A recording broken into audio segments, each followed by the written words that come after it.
ನಮಸ್ಕಾರ ವಿದ್ಯಾರ್ಥಿಗಳೇ. ಈ ಜ್ಞಾನತರಂಗ ಸಿಇಟಿ ತರಬೇತಿ ತರಗತಿಗಳಿಗೆ ಎಲ್ರಿಗೂ ಸ್ವಾಗತ. ಈ ಕಾರ್ಯಕ್ರಮವನ್ನು department of pre university education ಅವರು ಆರ್ಗನೈಸ್ ಮಾಡ್ತಾ ಇದ್ದಾರೆ. ಬಹಳ ಸಂತೋಷವಾದಂಥ ಒಂದು ವಿಷಯ.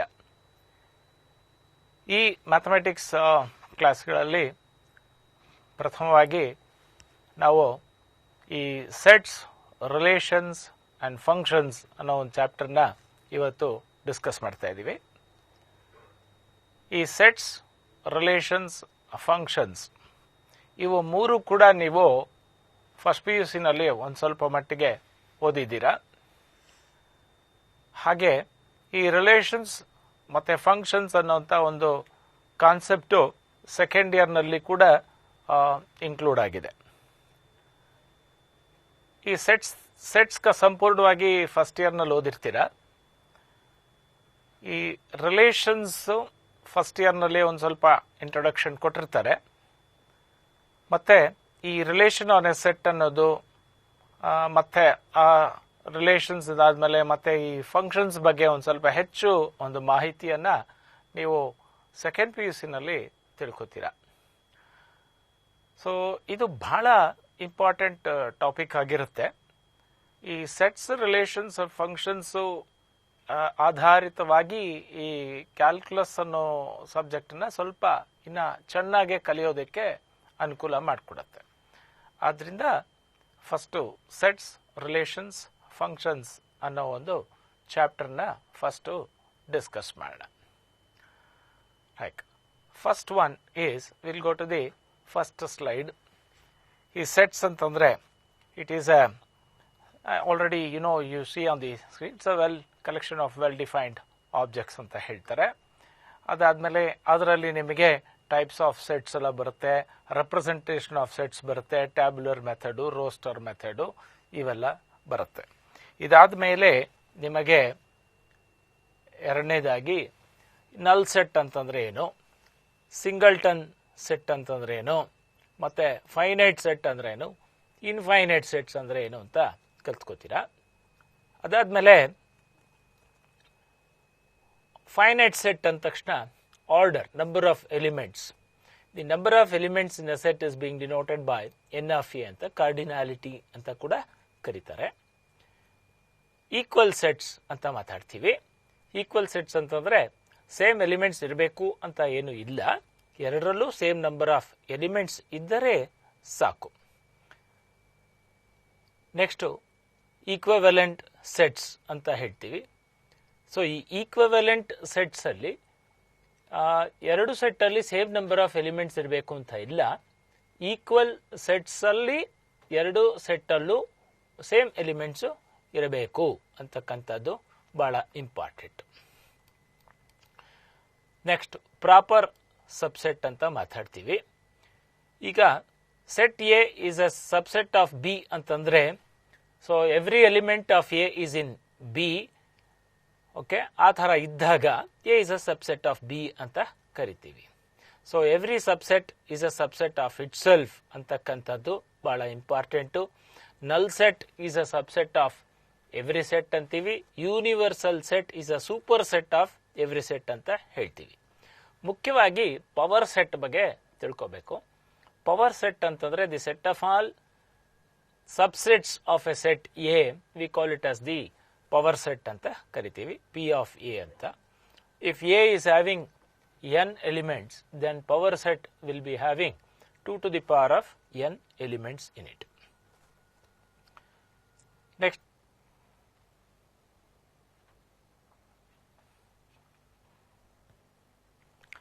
ಆಪರೇಷನ್ಸ್ ಆನ್ ಸೆಟ್ಸ್, ಇದು ಬಹಳ ಇಂಪಾರ್ಟೆಂಟ್ ಕಾನ್ಸೆಪ್ಟು. ಸೆಟ್ ಬಗ್ಗೆ ಈಗಾಗಲೇ ಡಿಫ್ರೆಂಟ್ ಟೈಪ್ಸ್ ಆಫ್ ಸೆಟ್ಸನ್ನು ಕಲ್ತ್ಕೊಂಡಿದ್ದೀರಾ. ಆಪರೇಷನ್ಸ್ ಆಫ್ ಸೆಟ್ಸ್ ಅಂತಂದರೆ ಯೂನಿಯನ್ ಆಫ್ ಸೆಟ್ಸು, ಮತ್ತು ನೆಕ್ಸ್ಟ್ ನಾವು ಇಂಟರ್ಸೆಕ್ಷನ್ ಆಫ್ ಸೆಟ್ಸ್ ಬಗ್ಗೆ ಮಾತಾಡ್ತೀವಿ. ಎರಡು ಸೆಟ್ಟಲ್ಲಿ ಕಾಮನ್ ಇರ್ತಕ್ಕಂಥದ್ದನ್ನು ಇಂಟರ್ಸೆಕ್ಷನ್ ಅಂತ ಕರೀತೀವಿ. ಕೆಲವೊಂದು ಸಾರಿ ಎರಡಕ್ಕೂ ಕಾಮನ್ನೇ ಇಲ್ಲದೆ ಹೋದ್ಮೇಲೆ ಅದನ್ನು ನಾವು ಡಿಸ್ಜಾಯಿಂಟ್ ಸೆಟ್ ಅಂತ ಕರಿತೀವಿ. So that is one thing. ಆಮೇಲೆ ಈ ಡಿಫರೆನ್ಸ್ ಆಫ್ ಸೆಟ್ಸ್ ಅಂತ ಹೇಳ್ತೀವಿ. A minus B. A minus B ಅಂತಂದ್ರೆ set of all elements in A which is not in B. ಅದೇ ಥರ ಬಿ ಮೈನಸ್ ಎ ಅಂತಂದರೆ set of all elements in B which is not in a. So this is A very important concept. So ಇದಾದ್ಮೇಲೆ ನಮಗೆ complement of a set ಬಗ್ಗೆ ಮಾತಾಡ್ತೀವಿ. ಈ complement of a set ಅಂದಾಗ so that is union of a set ನಲ್ಲಿ ಇವಾಗ A and B ಎರಡು set ಇರುತ್ತೆ ನಿಮ್ಮ ಹತ್ರ. ಯೂನಿವರ್ಸಲ್ ಸೆಟ್ ಅಂತ ಇರುತ್ತೆ. ಎನಲ್ಲಿ ಇಲ್ಲದೆ ಇರ್ತಕ್ಕಂಥದ್ದು ಅಂದ್ರೆ ಎ ಇಂದ ಆಚೆ ಇರ್ತಕ್ಕಂಥದ್ದನ್ನ we call it as the complement. So here A complement means it is U minus A ಅಂತ ಬರಿತೀವಿ. ಸೊ ಅದರ ಮೇಲೆ ಕೆಲವೊಂದು ರಿಸಲ್ಟ್ಸ್ಗಳು ನಿಮ್ಮಾಗಲೇ ಕಲ್ತಿದ್ದೀರಾ. Empty set complement is universal set and universal set complement is null set.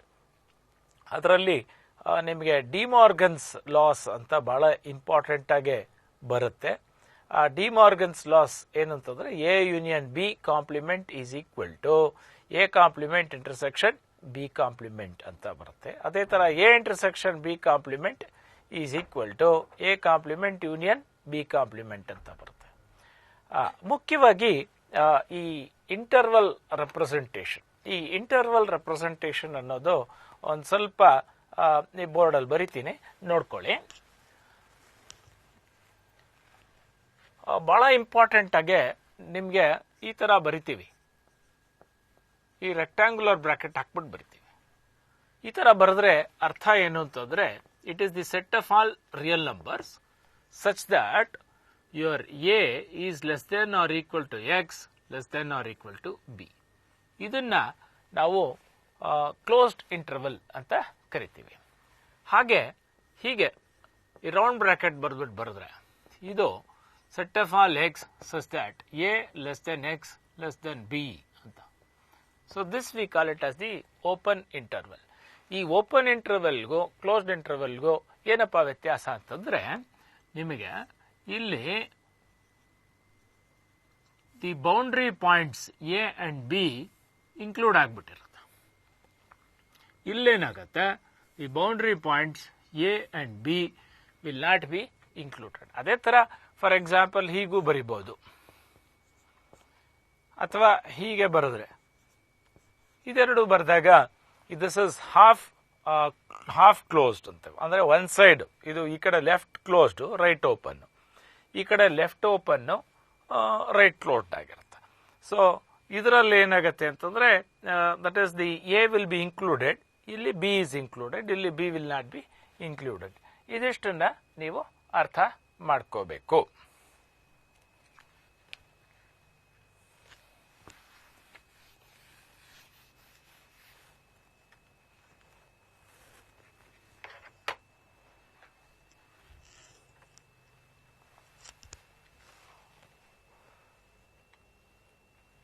ಈ ಸಬ್ಸೆಟ್ ಬಗ್ಗೆ ನಾವು ಅವಾಗಲೇ ಮಾತಾಡಿದ್ದೀವಿ. A is a subset of B, ಅದೆಲ್ಲ A is a subset of itself, every subset is a subset of itself ಅಂತ. Next ಬಹಳ important relations and functions. ಈ relation ಹೋಗೋದಕ್ಕೆ ಮುಂಚೆ ನಾವು ಎ ಕ್ರಾಸ್ ಬಿ ಅಂದ್ರೆ ನೀವು ಕಲ್ತಿರ್ತೀರಾ, ಕಾರ್ಟೀಷಿಯನ್ ಪ್ರಾಡಕ್ಟ್ ಅಂತ ಹೇಳ್ತೀವಿ. It is the set of all ordered pairs ಅಂತ.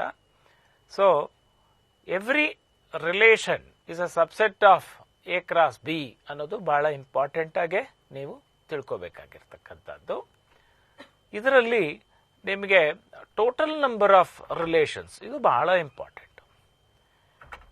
ಎ ನಲ್ಲಿ ಎಂ ಎಲಿಮೆಂಟ್ಸ್ ಇದ್ರೆ, ಬಿ ನಲ್ಲಿ ಎನ್ ಎಲಿಮೆಂಟ್ಸ್ ಇದ್ರೆ, ಎ ಕ್ರಾಸ್ ಬಿ ನಲ್ಲಿ ಎಂ ಎನ್ ಎಲಿಮೆಂಟ್ಸ್ ಇರುತ್ತೆ. ಹಾಗಾದ್ರೆ ಎಷ್ಟು ರಿಲೇಷನ್ಸ್ ಇರುತ್ತೆ ಫ್ರಮ್ ಎ ಟು ಬಿ ಅಂದಾಗ ನಂಬರ್ ಆಫ್ ಸಬ್ಸೆಟ್ಸ್ ಎಷ್ಟಾಗುತ್ತೋ ಅಷ್ಟು. ಎಷ್ಟು ನಂಬರ್ ಆಫ್ ಸಬ್ಸೆಟ್ಸ್ ಬರುತ್ತೆ ಎ ಕ್ರಾಸ್ ಬಿ ಅಂದಾಗ ಎಂ ಎನ್ ಎಲಿಮೆಂಟ್ಸ್ ಇರುತ್ತೆ ಎ ಕ್ರಾಸ್ ಬಿ ನಲ್ಲಿ. ಆದ್ರಿಂದ the number of relations will be 2 to the power of mn. ಇದು ಬಹಳ ಇಂಪಾರ್ಟೆಂಟು. ಇದರಲ್ಲಿ domain and range of A relation ಅಂದ್ರೆ ಈ ರಿಲೇಷನ್ ಬರೆದಾಗ ಈ ಫಸ್ಟ್ ಕೋಆರ್ಡಿನೇಟ್ಸ್ ಅನ್ನೆಲ್ಲ ಒಂದು ಸೆಟ್ ಮಾಡ್ತೀವಿ, ಅದನ್ನ ಡೊಮೈನ್ ಅಂತೀವಿ. ಈ ಸೆಕೆಂಡ್ ಕೋಆರ್ಡಿನೇಟ್ಸ್ ಅನ್ನೆಲ್ಲ ಒಂದು ಸೆಟ್ ಮಾಡ್ತೀವಿ, ಅದನ್ನ we call it as the codomain ಅಂತ ಕರಿತೀವಿ. ಅದೇ ತರ ಇನ್ವರ್ಸ್ ರಿಲೇಷನ್ ಅಂತಂದ್ರೆ ಈ ಎ ಕಮ ಬಿ ಇದ್ರೆ ಬಿ ಕಮ ಎ ಬರೆಯೋದು ಅಂತ ಅದನ್ನೆಲ್ಲ ಅಂದ್ರೆ ಎಲ್ಲಾನು ರಿವರ್ಸ್ ಮಾಡಿ ಬರಿತೀವಲ್ಲ ಅದನ್ನ we call it as the inverse relation ಅಂತ ಕರಿತೀವಿ. ನೆಕ್ಸ್ಟ್ ಈ ಟೈಪ್ಸ್ ಆಫ್ ರಿಲೇಷನ್ ನಾನು ಹೇಳಿದಾಗೆ ಈ ನಲ್ ಸೆಟ್ ಅಂತಕ್ಕಂಥದ್ದು it is a subset of every set. So it is a subset of A cross B also.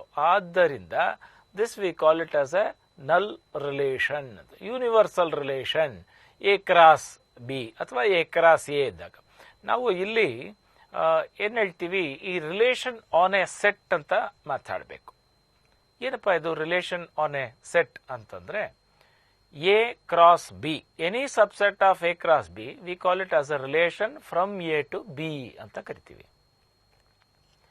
Relation from A to A ಅಂತಂದ್ರೆ ಅಂದ್ರೆ any subset of A cross A, that we call it as what is known as the relation on A set. So ಅದರಲ್ಲಿ ನಾವು identity relation set of all A comma A ಅಂದ್ರೆ ಇವಾಗ set A ನಲ್ಲಿ A B C ಇರುತ್ತೆ ಅಂತ ಇಟ್ಕೊಳ್ಳಿ. For example ನಾ ಬರಿತೀನಿ ಈಗ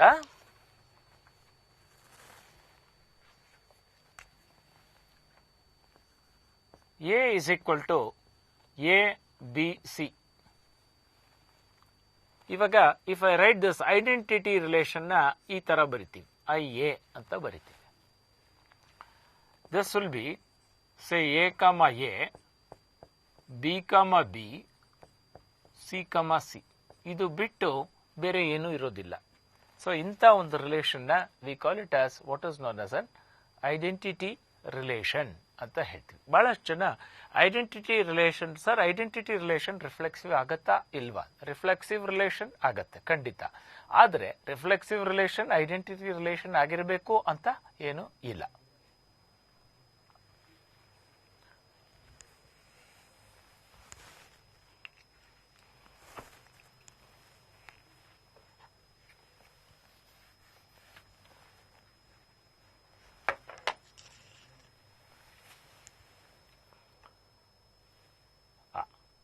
ಈಗ ತಾನೇ ಹೇಳಿದೆ ರಿಫ್ಲೆಕ್ಸಿವ್ ರಿಲೇಷನ್. ಈ ರಿಫ್ಲೆಕ್ಸಿವ್ ರಿಲೇಷನ್ ಅಂತಂದ್ರೆ ದಟ್ ಈಸ್ ಆ ರಿಲೇಷನ್ ನಲ್ಲಿ ಇವಾಗ ಪ್ರತಿಯೊಂದು A must be related to A. ಬೇರೆ ಆರ್ಡರ್ಡ್ ಪೇರ್ಸ್ ಇರಬಹುದು, ಆದರೆ ಯಾವ ಒಂದು ordered pair A to A ಬಿಟ್ಟಿರಬಾರ್ದು. ಅಂದ್ರೆ ಎ ಕಮ ಎ ಅಂದ್ರೆ for all A belonging to A comma A must be there. For example ಇವಾಗ ನಾನು ಹೇಳಿದಂಗೆ A is equal to A B C ಇದ್ದಾಗ A comma A, B comma B, C comma C ಈ ಮೂರು ordered pairs ಇರಲೇಬೇಕು. ಅದರ ಜೊತೆ ಬೇರೆ ಇರಬಹುದು.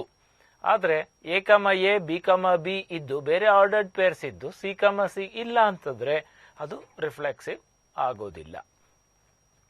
ಹಾಗೆ what is this symmetric relation? So A is related to B ಆದಾಗ B is also related to A ಅಂತ ಒಂದು ರಿಲೇಷನ್ ನ ಸಿಮೆಟ್ರಿಕ್ ರಿಲೇಷನ್ ಅಂತ ಕರಿತೀವಿ. Transitive relation, A is related to B, B is related to C, so A is also related to C. ಇಂಥ ಒಂದು relation ನ we call it as A transitive relation. ಈ ಮೂರು ಆದಾಗ ಅದನ್ನ ಈಕ್ವಿವೆಲೆನ್ಸ್ ರಿಲೇಷನ್ ಅಂತ ಕರಿತೀವಿ. ನೆಕ್ಸ್ಟ್ ಈ ಈಕ್ವಿವೆಲೆನ್ಸ್ ರಿಲೇಷನ್ ನಲ್ಲಿ ಆರ್ ಇಸ್ ಅನ್ ಈಕ್ವಿವೆಲೆನ್ಸ್ ರಿಲೇಷನ್ ಆದಾಗ ಈ ಈಕ್ವಿವೆಲೆನ್ಸ್ ಕ್ಲಾಸ್ ಅಂತಂದ್ರೆ ಏನು? ಯಾವುದೋ ಒಂದು ಎಲಿಮೆಂಟ್ ತಗೋತೀರಾ ಎ ಅಂತ, ಯಾವ ಯಾವ ಎಲಿಮೆಂಟು ಎಗೆ ರಿಲೇಟ್ ಆಗಿರ್ತದೋ ಅದನ್ನೆಲ್ಲ ಒಂದು ಸೆಟ್ ಮಾಡಿದಾಗ ಅದನ್ನ ಈಕ್ವಿವೆಲೆನ್ಸ್ ಕ್ಲಾಸ್ ಆಫ್ ಎ ಅಂತ ನೀವು ಅಲ್ಲಿ ಪವರ್ ಪಾಯಿಂಟ್ ಅಲ್ಲಿ ನೋಡ್ತಿದ್ದೀರಾ. ಅದರ ಒಂದು ನೊಟೇಷನ್ ಬರೆದಿದ್ದಾರೆ. ಇದರಲ್ಲಿ ಒಂದು ಸ್ಪೆಷಾಲಿಟಿ ಇದೆ ನೋಡಿ. ಇವಾಗ ಯಾವುದೋ ಒಂದು ಎ ಮತ್ತೆ ಬಿ ಎರಡು ಎಲಿಮೆಂಟ್ ಸೆಟ್ ಎ ಇಂದ ತಗೊಂಡಿರ್ತೀರ, ಅಂದ್ರೆ ಅದರ ಮೇಲೆ ಇರ್ತಕ್ಕಂಥ ರಿಲೇಷನ್ನು ಈಕ್ವಿವೆಲೆನ್ಸ್ ರಿಲೇಷನ್ ಆಗಿರುತ್ತೆ. ಯಾವ್ಯಾವ ಎಲಿಮೆಂಟ್ ರಿಲೇಟೆಡ್ ಟು ಎ ಆಗಿರುತ್ತೋ that we call it as the equivalence class of A. ಅದೇ ತರ ಈಕ್ವಿವೆಲೆನ್ಸ್ ಕ್ಲಾಸ್ ಆಫ್ ಬಿ ಬರೀತೀರಾ. ಈ ಸ್ಪೆಷಾಲಿಟಿ ಏನಂತಂದ್ರೆ ಯಾವುದೇ ಒಂದು ಎರಡು ಎಲಿಮೆಂಟಿನ ಈಕ್ವಿವೆಲೆನ್ಸ್ ಕ್ಲಾಸ್ ಬರೆದಾಗ ಅದೆರಡೂ ಸೇಮ್ ಆಗಿರ್ತದೆ ಅಥವಾ ಕಂಪ್ಲೀಟ್ ಆಗಿ ಡಿಸ್ಟೆಂಟ್ ಆಗಿರುತ್ತೆ. This is one of the most important property of the equivalence class of A. ಯಾಕಂತಂದ್ರೆ ಇದರ ಮೇಲೆ ಕೆಲವೊಂದು MCQs ಬಂದರೆ ನೀವು ಹ್ಯಾಂಡಲ್ ಮಾಡೋದಕ್ಕೆ ಈ ಕಾನ್ಸೆಪ್ಟ್ ಸ್ವಲ್ಪ ಕ್ಲೀನ್ ಆಗಿ ತಿಳ್ಕೊಂಡಿರಬೇಕು. That's very very important. ಈಗ ಕಮಿಂಗ್ ಟು ಫಂಕ್ಷನ್ಸ್. ಫಂಕ್ಷನ್ ಬಗ್ಗೆ ಎಲ್ಲರಿಗೂ ಗೊತ್ತೇ ಇದೆ. Function from A to B. Domain ಅಂದ್ರೆ ಏನು ಗೊತ್ತು, ದೆನ್ ಕೋಡೊಮೈನ್ ಅಂದ್ರೆ ಎಲ್ಲ ಗೊತ್ತು, and you know what is this range ಅಂದ್ರೆ ಎಲ್ರಿಗೂ ಓದಿದ್ದೀರಾ. ನೆಕ್ಸ್ಟ್ ಈಕ್ವಲ್ ಫಂಕ್ಷನ್ಸ್ ಆದಾಗ domain of f is equal to domain of g, then f of x is equal to that is g of x for all domain. That is one thing. ಅಂದ್ರೆ ಕೋಡೊಮೈನ್ same ಆಗಿರಬೇಕು. Next ಈ some standard functions ಅಂತ ನೋಡಿ, ಇದು ಬಹಳ important. ಇದ್ರ ಬಗ್ಗೆ ನೀವು ತಿಳ್ಕೊಂಡಾಗ ನೀವು ಫಂಕ್ಷನ್ಸ್ ಬಗ್ಗೆ ಇದರಲ್ಲಿ ಜಾಸ್ತಿ ನಿಮಗೆ ಡೊಮೈನ್ ಆಗಲಿ ರೇಂಜ್ ಬಗ್ಗೆ ಜಾಸ್ತಿ ಪ್ರಾಬ್ಲಮ್ಸ್ಗಳು ಕೇಳ್ತಾರೆ CET ನಲ್ಲಿ. ಮತ್ತೆ ನಿಮಗೆ ಈ ಫಂಕ್ಷನ್ಸ್ಗಳು ಚೆನ್ನಾಗಿ ತಿಳ್ಕೊಂಡಿದ್ದಷ್ಟು ನಿಮಗೆ ಕ್ಯಾಲ್ಕುಲಸ್ ಕೂಡ ಬಹಳ ಸುಲಭವಾಗಿ ತಲೆ ಒಳಗಡೆ ಹೋಗುತ್ತೆ. ಇವಾಗ ಕಾನ್ಸ್ಟೆಂಟ್ ಫಂಕ್ಷನ್ ನೋಡಿ. ಕಾನ್ಸ್ಟೆಂಟ್ ಫಂಕ್ಷನ್ ಅಂತಂದ್ರೆ ಏನು? ಕಾನ್ಸ್ಟೆಂಟ್ ಫಂಕ್ಷನ್ ಇಸ್ ಸಿಂಪ್ಲಿ ಒಂದು ಲೈನ್, ಒಂದು ಹಾರಿಜಾಂಟಲ್ ಲೈನ್ ಬರುತ್ತೆ ಅಷ್ಟೇ, ಇನ್ನೇನಿಲ್ಲ. That is constant function. ಬೇಕಂದ್ರೆ ಗ್ರಾಫ್ ಬರಿತೀನಿ ಈಗ ಬೋರ್ಡ್ ಅಲ್ಲಿ ನೋಡ್ಕೊಳ್ಳಿ. ಕಾನ್ಸ್ಟೆಂಟ್ ಫಂಕ್ಷನ್, ಈ ಕಾನ್ಸ್ಟೆಂಟ್ ಫಂಕ್ಷನ್ ಗ್ರಾಫ್ ಈ ತರ ಇರುತ್ತೆ. So for example if I say f of x is equal to c ಅಂತ ಬರಿತೀನಿ ಅಂತ ಇಟ್ಕೊಳ್ಳಿ.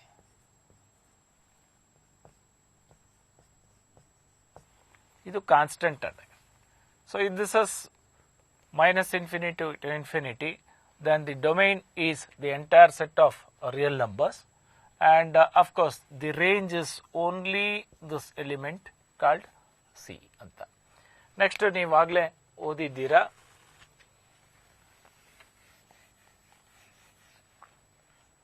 ಸ್ಲೈಡ್ ಬರೋಣ. ಸಿಗ್ನಮ್ ಫಂಕ್ಷನ್ ಅಂತ. ಸೊ ಅಲ್ಲಿ ಎಕ್ಸ್ ಇಸ್ ಗ್ರೇಟರ್ ದನ್ 0 ಆದರೆ 1, ಮತ್ತೆ ಎಕ್ಸ್ ಇಸ್ ಈಕ್ವಲ್ ಟು 0 ಆದರೆ 0, ಎಕ್ಸ್ ಇಸ್ ಲೆಸ್ ದೆನ್ 0 ಆದರೆ -1 ಅಂತ ಕರಿತೀವಿ. ಅದೇ ತರ ಐಡೆಂಟಿಟಿ ಫಂಕ್ಷನ್ ಮತ್ತೆ ನಿಮಗೆ ಮಾಡ್ಯುಲಸ್ ಆಫ್ ಎಕ್ಸ್. ಸೊ ಇದರ ಬಗ್ಗೆ ನೀವು ಆದಷ್ಟು ತಿಳ್ಕೊಂಡಿದ್ದೀರಾ ಫಸ್ಟ್ ಇಯರ್ನಲ್ಲಿ. ಇನ್ನೊಂದು ಫಂಕ್ಷನ್ ರೆಸಿಪ್ರೋಕಲ್ ಫಂಕ್ಷನ್ ಅಂತ ಇದೆ. F of X is equal to 1/x ಅಂತ. Polynomial function, rational function. ಈ ರ್ಯಾಷನಲ್ ಫಂಕ್ಷನ್ ಮುಖ್ಯವಾಗಿ it is of the form that is p of x by q of x. p of x and q of x are both polynomials. ಇದರಲ್ಲಿ ಈ rational ಫಂಕ್ಷನ್ಗೆ domain ಯಾವ ತರ ತಗೋಬೇಕು ಅಂತಂದ್ರೆ, ಎಲ್ಲೆಲ್ಲಿ ಈ ಡಿನಾಮಿನೇಟರ್ 0 ಆಗೋದಿಲ್ವೋ ಅಂತ ಅದನ್ನ ತಗೋಬೇಕು. ಇವಾಗ for example p of x by q of x, ಇವಾಗ ಡಿನಾಮಿನೇಟರ್ ನಲ್ಲಿ x² - 1 ಅಂತ ಬಂದಿರುತ್ತೆ. ಅವಾಗ ಎಲ್ಲಿ ಡಿನಾಮಿನೇಟರ್ 0 ಆಗುತ್ತೆ, x = 1, x = -1 ಅಂದ್ರೆ set of all real numbers except 1 and -1. ಅದಕ್ಕೆ ಅಲ್ಲಿ ನೀವು ನೋಡಿ, ಅಲ್ಲಿ ಡೊಮೈನ್ ಅನ್ನೋ ಜಾಗದಲ್ಲಿ R minus zeros of the denominator. Zeros of the denominator ಅಂದ್ರೆ ಡಿನಾಮಿನೇಟರ್ ಎಲ್ಲೆಲ್ಲಿ 0 ಆಗತ್ತೋ ಅಂತ ಪಾಯಿಂಟ್ಸ್ ನ ಬಿಟ್ಟು ನೀವು ಡೊಮೈನ್ ಅನ್ನ ತಗೋಬೇಕು ಅಂತ. ಅಲ್ಲಿ ಏನಪ್ಪಾ ರೇಂಜೇ ಇಲ್ವಾ ಅಂತ ಅನ್ಕೋಬೇಡಿ. ಆ ರೇಂಜ್ ಅನ್ನೋದು ಒಂದೊಂದಕ್ಕೆ ಒಂದೊಂದು ಫಂಕ್ಷನ್ಗೆ ಒಂದೊಂದ್ ತರ ವೇರಿ ಆಗುತ್ತೆ. ಆದ್ರೆ ಅದನ್ನ ಡಿಟರ್ಮಿನ್ ಮಾಡಬೇಕಾಗಿ ಬರುತ್ತೆ. ಇದು ಈ ಫ್ರಾಕ್ಷನಲ್ ಪಾರ್ಟ್ ಆಫ್ ಎಕ್ಸ್ ಅಂತ. ಇದು ನಿಮ್ಮ PUC ಸಿಲೆಬಸ್ ನಲ್ಲಿ, ಇದು ನಿಮ್ಮ ಪುಸ್ತಕದಲ್ಲಿ ಬಹುಶಃ ಕೊಟ್ಟಿಲ್ಲ ಅಂತ ಕಾಣುತ್ತೆ. ಆದ್ರೂ ಇದನ್ನ ತಿಳ್ಕೋಬೇಕು. ಇದು ಫ್ಲವರ್ ಬ್ರಾಕೆಟ್ ನಲ್ಲಿ ಬರ್ದಿರ್ತಾರೆ. ಇದು x minus greatest integer function ಅಂತ. ಈ ಗ್ರೇಟೆಸ್ಟ್ ಇಂಟೀಜರ್ ಫಂಕ್ಷನ್ ಏನ್ ಮಾಡುತ್ತೆ, ಯಾವಾಗ್ಲೂ ಒಂದು integer that is the less than or equal to x, nearest integer. Greatest integer less than or equal to x ಕೊಡುತ್ತೆ. ಸೊ ಈ ಫ್ರಾಕ್ಷನಲ್ ಪಾರ್ಟ್ ಏನ್ ಮಾಡುತ್ತೆ, ಈ ಡೆಸಿಮಲ್ ಆದ್ಮೇಲೆ ಇರ್ತಕ್ಕಂಥದ್ದನ್ನ ಕೊಡುತ್ತೆ. That is very very important. For example if I give fractional part of 3.4 ಅಂತ ಕೊಟ್ರೆ ನೀವೇನ್ ಮಾಡಬೇಕು, 0.4 ಅನ್ನ ತಗೋಬೇಕು. ಇವಾಗ ಫ್ರಾಕ್ಷನಲ್ ಪಾರ್ಟ್ ಆಫ್ -5.2 ಅಂತ ಕೊಡ್ತೀವಿ. ಸೊ -5.2 ಅಲ್ವಾ, ಫ್ರಾಕ್ಷನಲ್ ಪಾರ್ಟ್ 0.2 ಅಂತ ಬರ್ಕೊಡ್ರೆ ತಪ್ಪಾಗ್ಬಿಡುತ್ತೆ. ಯಾಕೆಂತಂದ್ರೆ ಈ ಫ್ರಾಕ್ಷನಲ್ ಪಾರ್ಟ್ ಆಫ್ -5.2 ನೀವು ಈ X minus greatest integer X ಹಾಕೊಂಡ್ರೆ ನಿಮ್ಗೇನ್ ಬರುತ್ತೆ 0.8 ಅಂತ ಬರುತ್ತೆ. ಸೊ ಹಾಗಾಗಿ ನಿಮಗೆ ಫ್ರಾಕ್ಷನಲ್ ಪಾರ್ಟ್ ಆಫ್ ಎಕ್ಸ್ಗೆ ನೀವು ಡೊಮೇನ್ ಯಾವುದೇ ರಿಯಲ್ನ ಬರ್ಕೊಡಿ, ರೇಂಜ್ ಬಂದ್ಬಿಟ್ಟು ಇಟ್ ಇಸ್ ಬಿಟ್ವೀನ್ 0 and 1. ಅದರಲ್ಲೂ ಯಾವ ತರ ಇರುತ್ತೆ ಅಂತಂದ್ರೆ ದಟ್ ಈಸ್ ಕ್ಲೋಸ್ಡ್ 0, 1 ಓಪನ್ ಆ ತರ ಇರುತ್ತೆ. ಅಂದ್ರೆ 0 less than or equal to x less than 1 ಅಂತ ಹೇಳಿ. So this is a very important function ನಿಮ್ಗೆ. ಯಾಕಂತಂದ್ರೆ ಇದು ನಿಮ್ಗೆ ಕ್ಯಾಲ್ಕುಲಸ್ ನಲ್ಲಿ ನಿಮ್ಗೆ ಅದು MCQs ನಲ್ಲಿ ಇಂಥ ಕ್ವಶನ್ಸ್ಗಳ ಮೇಲೆ ಇಂಥ ಕಾನ್ಸೆಪ್ಟ್ ಮೇಲೆ ಕ್ವಶನ್ಸ್ಗಳು ಬರುತ್ತೆ. ಎಸ್ಪೆಷಲಿ ಕಂಟಿನ್ಯೂಟಿ ಮತ್ತೆ ಡಿಫರೆನ್ಷಿಯಬಿಲಿಟಿ ಅಂತಕ್ಕಂಥದ್ರ ಮೇಲೆ ಸ್ವಲ್ಪ ಆಟ ಆಡ್ತಾರೆ. ಇಂಥ ಕ್ವಶನ್ಸ್ಗಳ ಮೇಲೆ ಸ್ವಲ್ಪ ಈ ಕಾನ್ಸೆಪ್ಟ್ಗಳು ಸ್ವಲ್ಪ ಸ್ಟ್ರೆಂಥನ್ ಮಾಡ್ಕೋಬೇಕಾಗತ್ತೆ ನೀವು. ಹಾಗಾಗಿ ಇದಕ್ಕೆ ನಾನು ಸ್ವಲ್ಪ ಟೈಮ್ ಸ್ಪೆಂಡ್ ಮಾಡ್ತಾ ಇದ್ದೀನಿ ಇದ್ರ ಮೇಲೆ. ಆಲ್ಜಿಬ್ರಾ ಆಫ್ ಫಂಕ್ಷನ್ಸ್ ಇವೆಲ್ಲ ನೀವು ಕಲ್ತೇ ಇರ್ತೀರಾ. ಓಕೆ, ಕೈಂಡ್ಸ್ ಆಫ್ ಫಂಕ್ಷನ್ ಅದರಲ್ಲಿ ಒನ್ ಫಂಕ್ಷನ್ ಅಂತಂದ್ರೆ that is two elements will not go to the same element. ಆ ತರ ಫಂಕ್ಷನ್ ಇದ್ರೆ ಅಂದ್ರೆ whenever we say f of x1 is equal to f of x2, x1 will be equal to that is x2. ಇಂಥ function ನ one function ಅಂತ. ಇದಕ್ಕೆ ಒಂದು ಕೆಲವೊಂದು ಎಕ್ಸಾಂಪಲ್ಸ್ ಗಳನ್ನ ಕೊಟ್ಟಿದ್ದೀನಿ, ನೋಡ್ಕೋಬಹುದು ಇದನ್ನ. That is the examples of some examples of one function. Identity function ಆಗಿರಲಿ, ಮತ್ತೆ ಲೀನಿಯರ್ ಫಂಕ್ಷನ್ಸ್ ಆಗಲಿ, ಆಮೇಲೆ ಇದು e to the power of x, a to the power of x, ಇವೆಲ್ಲ ಕೂಡ ಲಾಗ್ ಎಕ್ಸ್, ಇವೆಲ್ಲ ಕೂಡ ಒನ್ ಫಂಕ್ಷನ್ ಆಗಿರುತ್ತೆ. ಆನ್ ಟು ಫಂಕ್ಷನ್ ಅಂತಂದ್ರೆ ಈ ಆನ್ ಟು ಫಂಕ್ಷನ್ ನಲ್ಲಿ ಈ ಕೋಡೊಮೈನ್ ನಲ್ಲಿ ಯಾವ ಎಲಿಮೆಂಟು ಬಿಟ್ಟಿರೋದಿಲ್ಲ. ಆದ್ರೆ ಕೋಡೊಮೈನ್ ನಲ್ಲಿ ಇರ್ತಕ್ಕಂಥ ಪ್ರತಿಯೊಂದು ಎಲಿಮೆಂಟ್ಗೂ ಕೂಡ ಯಾವುದೋ ಒಂದು ಎಲಿಮೆಂಟ್ ಅಸೋಸಿಯೇಟ್ ಆಗಿರುತ್ತೆ. ಇಂಥ ಒಂದು ಫಂಕ್ಷನ್ ನ we call it as an onto function. We also call it as a surjective map ಅಂತ ಕರಿತೀವಿ. Some examples have been given here. ನೋಡ್ಕೊಳ್ಳಿ ಇವೆಲ್ಲ ಕೂಡ. ನೆಕ್ಸ್ಟ್ ಈ ಒನ್ ಆನ್ ಟು ಫಂಕ್ಷನ್ ಅಂತೀವಿ. ಇದನ್ನ ಬೈಜೆಕ್ಷನ್ ಅಂತ. ಮುಖ್ಯವಾಗಿ ನಿಮಗೆ ಈ ಬೈಜೆಕ್ಷನ್ ಮೇಲೆ ಬಹಳ ಪ್ರಾಬ್ಲಮ್ಸ್ಗಳು ಬರ್ತವೆ. ಬೈಜೆಕ್ಷನ್ ಅಂತಂದ್ರೆ it is both one and onto. ಈ ಬೈಜೆಕ್ಷನ್ ಆದಾಗ ಫಂಕ್ಷನ್ ವಿಲ್ ಬಿ ಇನ್ವರ್ಟಿಬಲ್. ಯಾವುದೇ ಒಂದು ಫಂಕ್ಷನ್ ಬೈಜೆಕ್ಷನ್ ಆದಾಗ ಅದಕ್ಕೆ ಇನ್ವರ್ಸ್ ಫಂಕ್ಷನ್ ನ ಕಂಡುಹಿಡಿಯೋದಕ್ಕೆ ಸಾಧ್ಯ.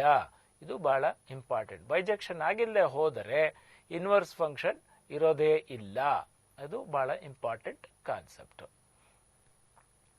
Composition function. ಇವಾಗ f is a function from A to B and B is a that is g is a function from b to c. ಆವಾಗ ಈ composition of this function is defined. Composite of f and g is being denoted by g composite f ಅಂತ ಕೊಟ್ಟಿರ್ತೀವಿ. that is ಇದನ್ನ g of f of x ಅಂತ ಬರಿತೀವಿ. that is one thing. so ಇದು ಬಹಳ important. So ಇಲ್ಲಿ properties of composite function ನೀವು ಇವಾಗ suppose f and g are inverses ಅಂತಂದ್ರೆ f composite g of x will be equal to x and that will be equal to g composite of f that is inverse function ಆದಾಗ. ಇದೆಲ್ಲ ಕೂಡ ಸ್ವಲ್ಪ important. These properties you have to note when we are doing problems. And in particularly ಈ inverse trigonometric functions ಗಳಿಗೆ ಈ inverse function ಬಹಳ useful concept. Now we will go for problems. ಒಂದು break ತಗೊಳ್ಳೋಣ. ಈಗ ಒಂದು ಸ್ವಲ್ಪ ಕ್ವಶನ್ಸ್ಗಳು ನೋಡೋಣ. ಸ್ವಲ್ಪ ಸಿಂಪಲ್ ಕ್ವಶನ್ಸ್ ಇರುತ್ತೆ, ಸ್ವಲ್ಪ ಮೀಡಿಯಂ ಕ್ವಶನ್ಸ್ಗಳು ಇರುತ್ತೆ. ಸೊ ಇದರಲ್ಲಿ ಈ ನಾರ್ಮಲ್ ಆಗಿ ಈ ಸೆಟ್ ಥಿಯರಿ, ಈ ರಿಲೇಷನ್ಸ್, ಫಂಕ್ಷನ್ಸ್ ತುಂಬಾ ಉದ್ದವಾದಂತ ಒಂದು ಕ್ವಶನ್ಸ್ಗಳೇನು ಬರೋದಿಲ್ಲ.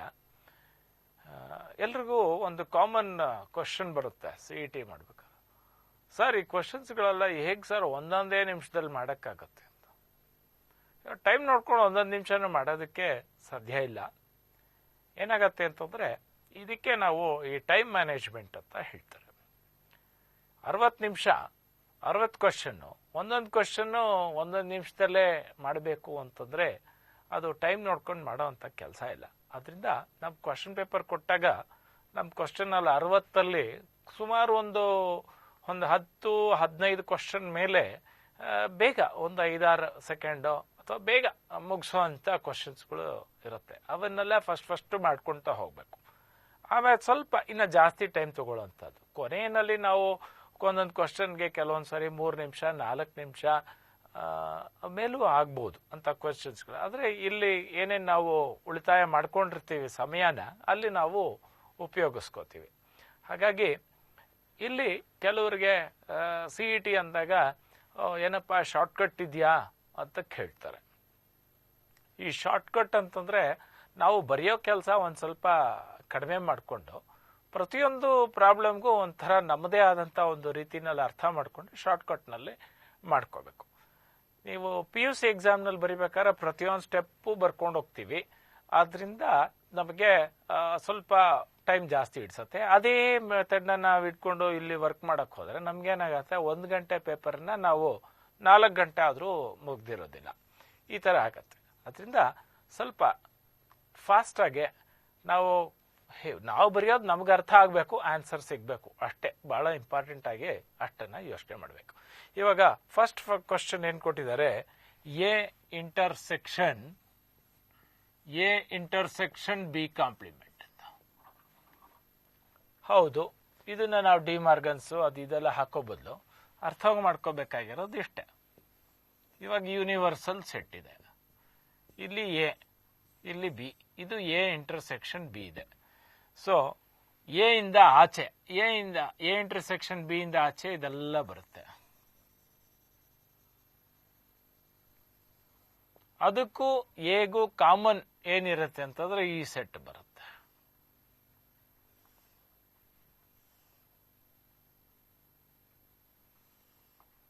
ಇದರಿಂದ ಆಚೆ ಇಲ್ಲ.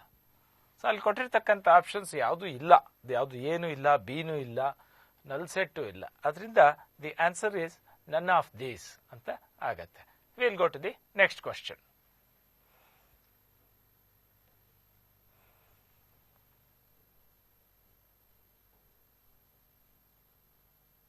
ಏನಿದು? ಸಾರಿ, ತಪ್ಪೊತ್ಬಿಟ್ಟೆ.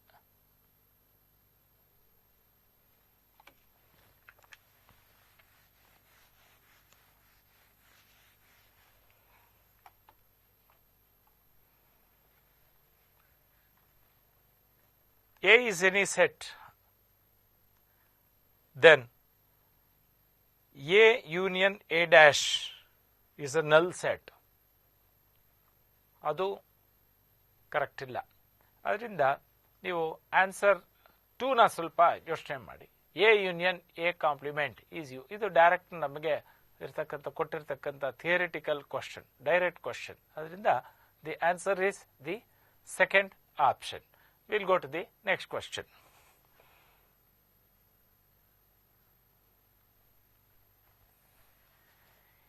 A and B be any two sets, then A union B dash is equal to ಅಂತ ಕೊಟ್ಟಿದ್ದಾರೆ.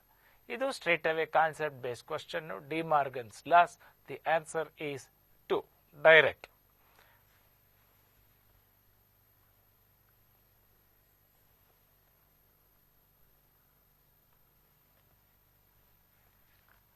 ಈಗ ಕೊಟ್ಟಿರ್ತಕ್ಕಂಥ ಕ್ವಶನ್, 3ನೇ ಕ್ವಶನ್ ನಲ್ಲಿ ಯೂನಿವರ್ಸಲ್ ಸೆಟ್ ಕೊಟ್ಟಿದ್ದಾರೆ, ಎ ಕೊಟ್ಟಿದ್ದಾರೆ, ಬಿ ಕೊಟ್ಟಿದ್ದಾರೆ. ಇಲ್ಲಿ ನಾವು ಎ ಇಂಟರ್ಸೆಕ್ಷನ್ ಬಿ ಡ್ಯಾಶ್ ಅಂತಂದ್ರೆ ನಾವು ತಿಳ್ಕೊಂಡಿರ್ಬೇಕು. ಎ ಇಂಟರ್ಸೆಕ್ಷನ್ ಬಿ ಡ್ಯಾಶ್ ಅಂತಂದ್ರೆ ಅದು that is A intersection B dash ಈ same as A minus B. The elements in A which is not in B. ಇಲ್ಲಿ ಕೊಟ್ಟಿರ್ತಕ್ಕಂಥ ನಮ್ಮ ಕ್ವಶನ್ ಅಲ್ಲಿ, let us go to the slide, we can see once again. ಅಲ್ಲಿ A and B compare ಮಾಡಿದಾಗ A minus B ನಲ್ಲಿ A minus B will be A itself. So therefore the answer is the second option.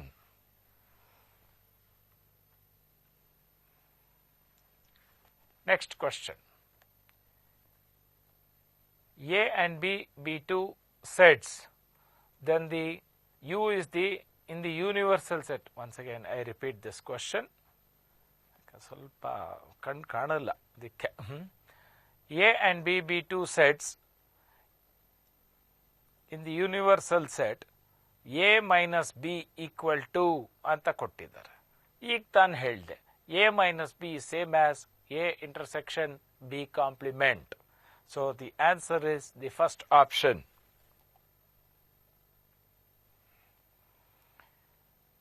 Two sets A, B are disjoint if and only if ಅಂತ ಕೊಟ್ಟಿದ್ದಾರೆ. ಅಲ್ಲಿ A intersection B is a null set. The third option ಅಲ್ಲಿ F ಅಂತ ಇದೆ. So that should be a null set there.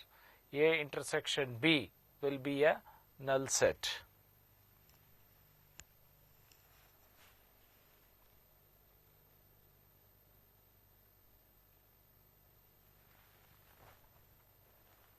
Which of the following is a null set ಅಂತ ಕೊಟ್ಟಿದ್ದಾರೆ. First option ನಲ್ಲಿ 0 ಅಂತ ಇದೆಯಲ್ಲ, ಅದರಲ್ಲಿ ಒಂದು ಎಲಿಮೆಂಟ್ ಇದೆ, ಅದು ಆಗೋದಿಲ್ಲ.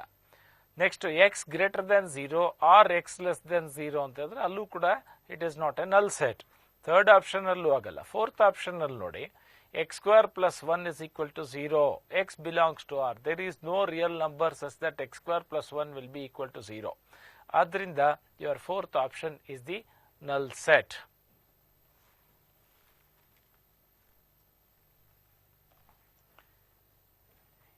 A is a subset of B, then A intersection B, then A intersection B will be equal to A only.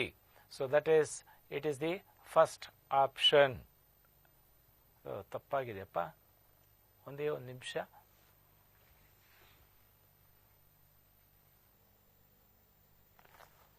Okay, 9ನೇ ಕ್ವಶನ್ಗೆ ಹೋಗೋಣ. A is a subset of B, then A intersection B is equal to ಅಂತ ಕೊಟ್ಟಿದ್ದಾರೆ. So ಇಲ್ಲಿ A is a subset of B ಹೀಗಿರುತ್ತೆ ಅಂತ ಇಟ್ಕೊಳ್ಳಿ. ಆವಾಗ A is a subset of B, A intersection B is this A itself. So therefore your answer is the first option.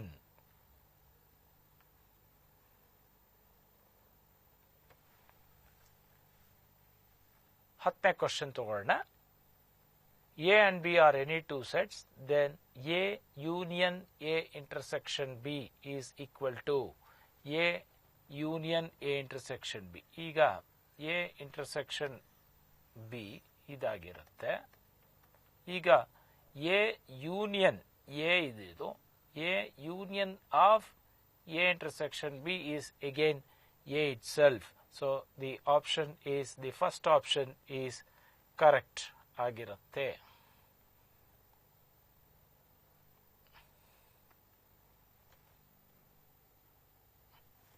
Okay, 10ನೇ question ತಗೊಳ್ಳೋಣ.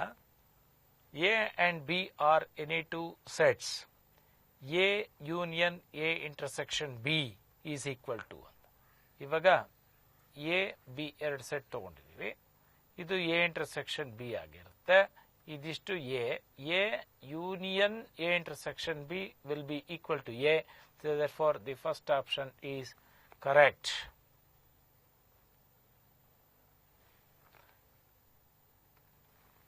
ಹನ್ನೊಂದನೇ ಕ್ವಶನ್ಗೆ ಹೋಗೋಣ. 11ನೇ ಕ್ವಶನ್ ಅಲ್ಲಿ R is a relation from a finite set having m elements to another finite set B which is having n elements. Then the number of relations from A to B. ಅವಾಗಲೇ ಹೇಳಿದ್ವಿ, the number of relations from A to B is the A cross B ನಲ್ಲಿ mn elements ಇರುತ್ತೆ. ಎಷ್ಟು ನಮಗೆ number of subsets possible ಅಷ್ಟು number of relations ಅಂತ. ಅವಾಗ ಎಷ್ಟು ನಂಬರ್ ಆಫ್ ರಿಲೇಷನ್ಸ್ ಸಬ್ಸೆಟ್ಸ್ ಆಗತ್ತೆ ಅಂತಂದ್ರೆ 2 to the power of mn. So 2 to the power of mn is the right answer.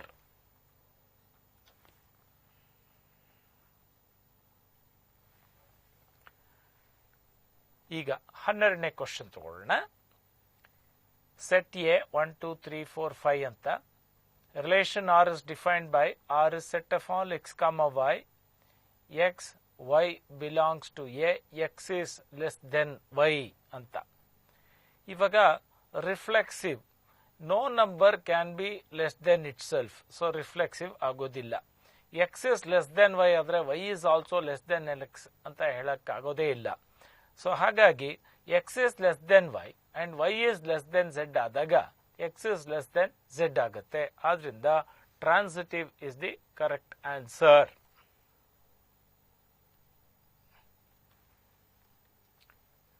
13ನೇ question. For real numbers x and y, we write x is related to y as x minus y plus root 2 is an irrational number.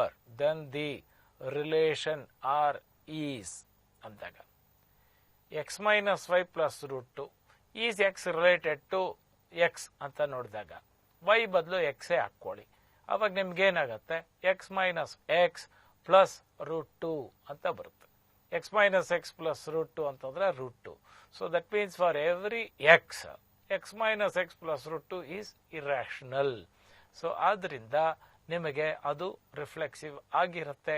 Check ಮಾಡ್ಕೊಳ್ಳಿ. ನೀವು symmetric ಇನ್ಯಾವುದೋ ಒಂದು example ತಗೊಂಡು try ಮಾಡಿ. ನಿಮಗೆ x minus y plus root 2 ಅಲ್ಲಿ x is related to y ಆದರೆ y is related to x ಆಗುವಂತ ಸಾಧ್ಯತೆ ಇಲ್ಲ. ಅದೇ ರೀತಿ ಟ್ರಾನ್ಸಿಟಿವ್ ಕೂಡ ಆಗೋದಿಲ್ಲ. So the answer is reflexive is the right answer for this.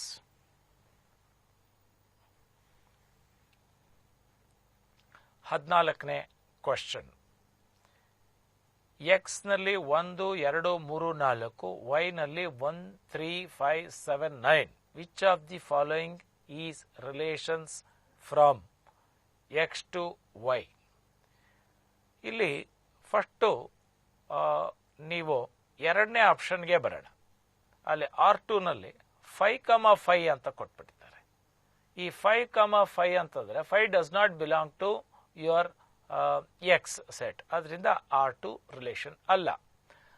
R3 ತಗೊಂಡ್ರೆ ಅಲ್ಲೂ ಕೂಡ ನಿಮ್ಗೇನಾಗಿದೆ 5, 7 ಅಂತ ಕೊಟ್ಟಿದ್ದಾರೆ. 5 does not belong to the set x, ಆದ್ರಿಂದ ಅದು ಆಗಲ್ಲ. R4 ನಲ್ಲಿ ನೋಡಿದ್ರೆ ಮತ್ತೆ 7, 9 ಅಂತ ಕೊಟ್ಟಿದ್ದಾರೆ. 7 does not belong to that. So therefore this R2, R3, R4 ಈ ಮೂರು ಕೂಡ ರಿಲೇಷನ್ ಇಲ್ಲ. But y is equal to 2 plus x, ಅದನ್ನ ನಾವು ಬೇಕು ಅಂದ್ರೆ ಬರ್ಕೋಬಹುದು, ರಿಲೇಷನ್ ನ ಕಂಡುಹಿಡಿಬಹುದು. So therefore your R1 is the right answer.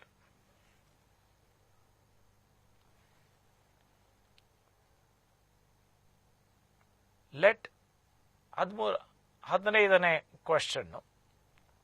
L denote the set of all straight lines in a plane.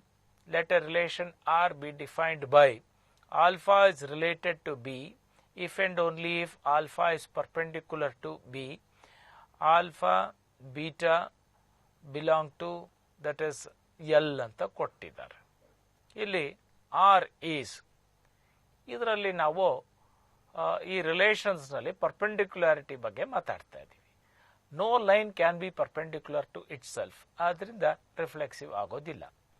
If a line is perpendicular to another line, that line also will be perpendicular to this line, ಆದ್ರಿಂದ symmetric ಆಗತ್ತೆ.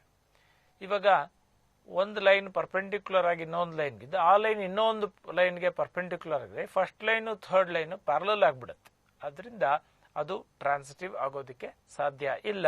ಅದರಿಂದ it is symmetric is the right answer.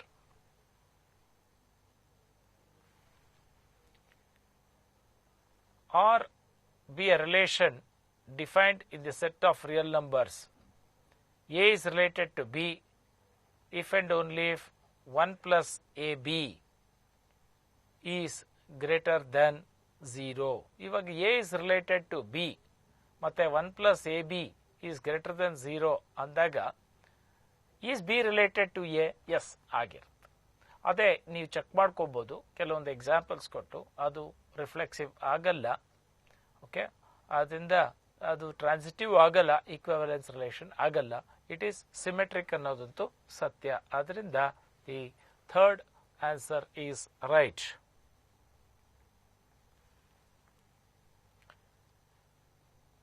17ನೇ question. Which of the following relation on R is equivalence relation ಅಂತ ಕೊಟ್ಟಿದ್ದಾರೆ. ಇಲ್ಲಿ ನಿಮಗೆ mod x is equal to mod y ನಿಮಗೆ ಗೊತ್ತಿರಬೇಕು. That is mod x is equal to mod x. So every x is related to y. If mod x is equal to mod y, then mod y is also equal to mod x. Symmetric ಆಗುತ್ತೆ.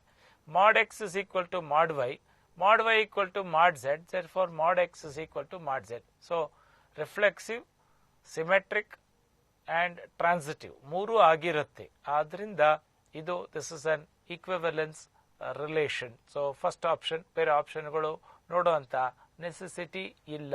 So ಆದ್ರಿಂದ first option is correct.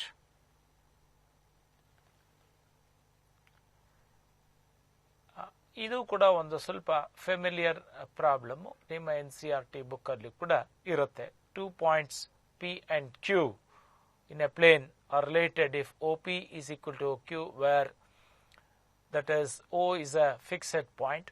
Origin ಅಂತಾನೆ ಇಟ್ಕೋಬಹುದು. This relation is, see, OP is always equal to OP for every P. ಅದರಿಂದ reflexive ಆಗಿರುತ್ತೆ. Next OP is equal to OQ ಆದ್ಮೇಲೆ OQ is equal to OP ನೂ ಆಗಿರುತ್ತೆ. Symmetric. OP is equal to OQ and OQ is equal to some OR ಅಂತ ಇಟ್ಕೊಳ್ಳಿ. ಆದ್ರಿಂದ it is also, that is transitive.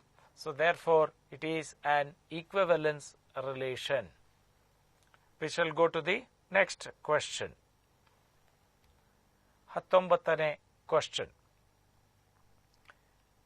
A 2 3 4 5, R is 2 2 3 3 4 4 5 5 2 3 3 2 3 5 5 3, then R is ಅಂತ ಕೊಟ್ಟಿದ್ದಾರೆ. First option check ಮಾಡೋಣ. Is it reflexive? ಹೌದು. That is 2 2 3 3 4 4 5 5 ಇದೆ. ಆದ್ರಿಂದ reflexive. Is it transitive ಅಂತಂದಾಗ 2 is, that is you can say 3 is related to that is 3 is related to, ಸ್ವಲ್ಪ pass ಮಾಡ್ತಾ ಇದ್ದೀನಿ.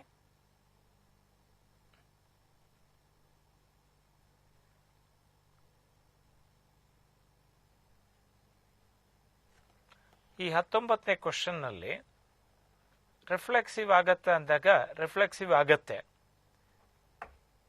ಟ್ರಾನ್ಸಿಟಿವ್ ಆಗತ್ತಾ ಅಂದಾಗ ಸ್ವಲ್ಪ ನೋಡಬೇಕು.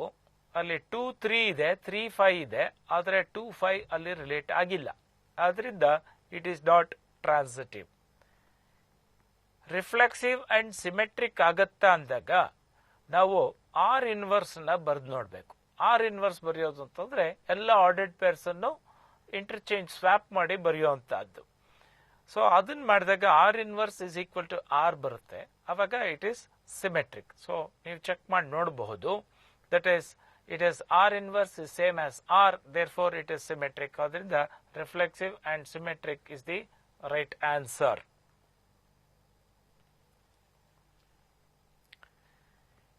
ಟ್ವೆಂಟಿಯತ್ ಕ್ವಶನ್ ಬಹಳ ಸಿಂಪಲ್ ಇದೆ, ನೀವೇ ಮಾಡ್ಕೋಬಹುದು.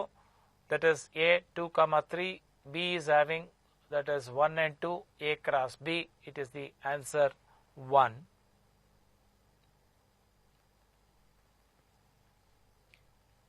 Which of the following is a function ಅಂತ ಕೊಟ್ಟಿದ್ದಾರೆ. ಫಸ್ಟ್ ಒನ್ ನಲ್ಲಿ ನೀವು ಅಬ್ಸರ್ವ್ ಮಾಡಿದಾಗ 2 1 2 2 ಅಂದ್ರೆ 2 1 2 2 2 3, an element in the, that is cannot go to two different elements. ಆದ್ರಿಂದ first one is only a relation and not a function. ಎರಡನೇ option ನಲ್ಲೂ ಕೂಡ one is related to, one is associated to 4 and one is also associated to 6. ಆದ್ರಿಂದ ಅದು ಕೂಡ function ಆಗೋದಿಲ್ಲ.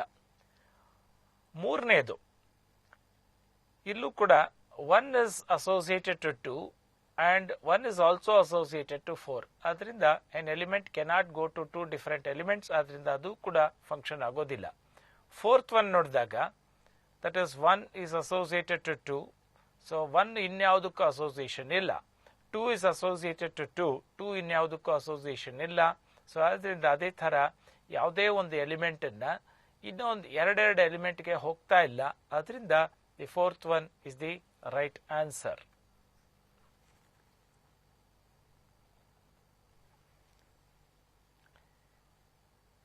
ಇದು ಈ problem f of x is equal to x by x plus 1 ಅಂತಿದೆ.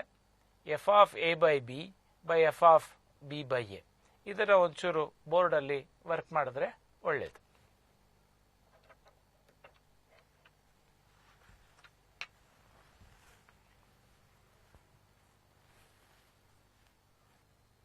ನಾನು ಒಂದು ಕ್ವಶನ್ ಬರ್ಕೊಂಡ್ಬಿಡ್ತೀನಿ ಇಲ್ಲಿ, ಸೊ ಆಮೇಲೆ ಕ್ಯಾಪ್ಚರ್ ಮಾಡ್ಕೊಳ್ಳಿ.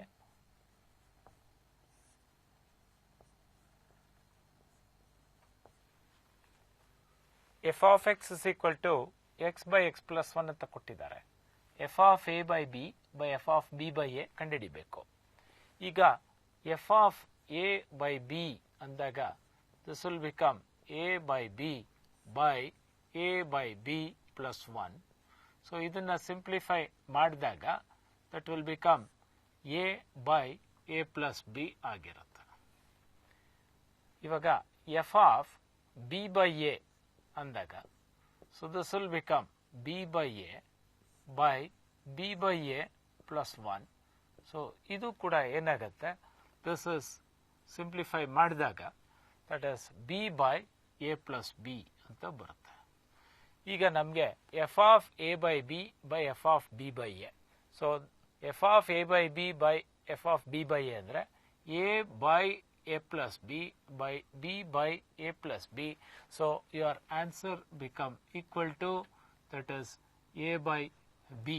ಅದರಿಂದ the option 2 is the correct answer.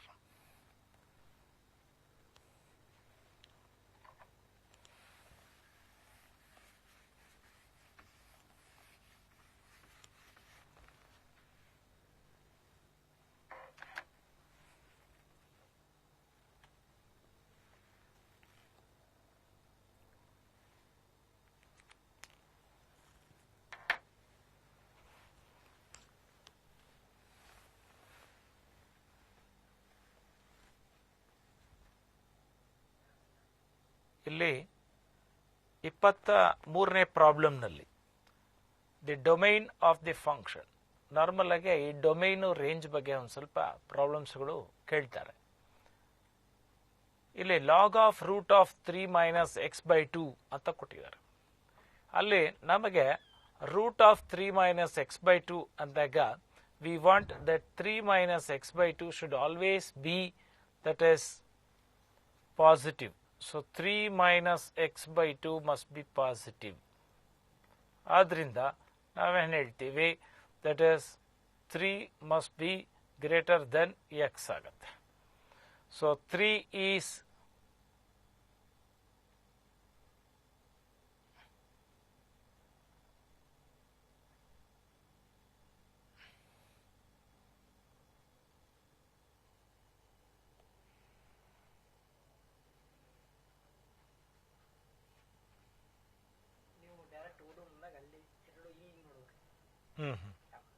ಇಲ್ಲಿ ನೋಡಬೇಕು, ಅಲ್ಲಿ ನೋಡಬೇಕು.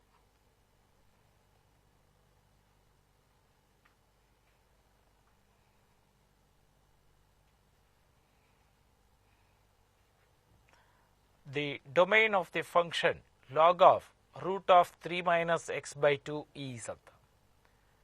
ನಾರ್ಮಲ್ ಆಗಿ ಈ ಫಂಕ್ಷನ್ಸ್ಗಳಲ್ಲಿ ಡೊಮೈನು ಮತ್ತು ರೇಂಜ್ ಬಗ್ಗೆ ಜಾಸ್ತಿ ಕೇಳ್ತಾರೆ ಪ್ರಾಬ್ಲಮ್ಸ್ಗಳಲ್ಲಿ. ಸೊ ಇಲ್ಲಿ log of root of 3 minus x by 2 ಅಂದರೆ ಅಲ್ಲಿ 3 ಮೈನಸ್ ಎಕ್ಸ್ ಬೈ 2 ಅನ್ನೋದು ಪಾಸಿಟಿವ್ ಆಗಿರಬೇಕು. ಅದರಿಂದ that is 3 minus x by 2 must be positive. So ಆದ್ದರಿಂದ this x must be less than 3 only. So x is less than 3 ಅಂದಾಗ minus infinity to 3 ತನಕ. ಯಾಕದು 3ನೂ ಸೇರಿಸ್ಕೋಬೋದಾ? 3 ಸೇರಿಸ್ಕೊಳ್ಳೋಂಗಿಲ್ಲ. 3 is equal to ರೂಟ್ ಏನೋ ಡಿಫೈನ್ ಆಗಿರುತ್ತೆ, ಆದರೆ ಅಲ್ಲಿ ಲಾಗ್ಗೆ log 0 will not be defined. ಆದ್ರಿಂದ it has to be something positive. So positive ಬರಬೇಕು ಅಂತಂದ್ರೆ ಅಲ್ಲಿ 3 minus x by 2 must be greater than 0. ಅಲ್ಲಿ greater than or equal to ಹಾಕೊಳ್ಳೋಕ್ಕಾಗಲ್ಲ. ಆದ್ರಿಂದ x will be less than 3. So x will be less than 3 ಅಂದಾಗ ನಮಗೆ second option correct option ಆಗಿರುತ್ತೆ. We'll go to the next problem. ಇಲ್ಲೂ ಕೂಡ ನೋಡಿ, ಇಲ್ಲಿ ಡೊಮೈನ್ ಆಫ್ ದಿ ಫಂಕ್ಷನ್ ಕೇಳಿದ್ದಾರೆ. Domain of the function sine inverse of 5x ಅಂತ. ನಮಗೆ ಇವಾಗ ಸೈನ್ ಇನ್ವರ್ಸ್ ಎಕ್ಸ್ ಬಗ್ಗೆ ನಮಗೆ ಗೊತ್ತಿದೆ. ಏನಂತಂದ್ರೆ ಈ ಸೈನ್ ಇನ್ವರ್ಸ್ ಎಕ್ಸ್ ನಲ್ಲಿ X should always B lying between -1 and +1 ಅಂತ. ಬಟ್ ಇಲ್ಲಿ ನಮಗೆ ಸೈನ್ ಇನ್ವರ್ಸ್ ಆಫ್ 5x ಕೊಟ್ಟಿದ್ದಾರೆ. ಸೊ ಸೈನ್ ಇನ್ವರ್ಸ್ 5x ಆಗಿರೋದ್ರಿಂದ ನಮಗೆ 5x must be lying between -1 and +1. ಹಾಗಾಗಿ that will become 1/5 less than or equal to x less than or equal to 1/5 ಆಗಿರುತ್ತೆ. So therefore x belongs to this -1/5 comma 1/5, that is the closed interval. So arinda the second option is the correct answer.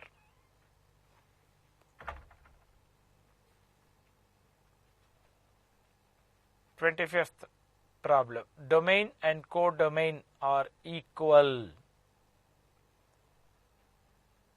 of A. ಇಲ್ಲಿ domain ಮತ್ತೆ ಕೋಡೊಮೈನ್ ಎರಡೂ same ಆಗಿರಬೇಕು ಅಂತಂದ್ರೆ it must be possible only for this function f of x is equal to x. ಈ f of x is equal to x ಅಂತಕ್ಕಂಥದ್ದು identity function ಆಗಿರುತ್ತೆ. So it is a very simple question. Identity function is the answer for this.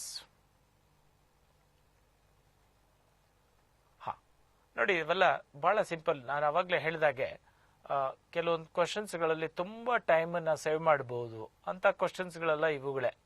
The range of A constant function is the range of A constant function. ಅದರಲ್ಲಿ ಏನಾಗುತ್ತೆ, constant function f of x is equal to c. ಒಂದೇ ಒಂದು element ಇರುತ್ತೆ. ಆದ್ರಿಂದ that is the singleton set is the answer.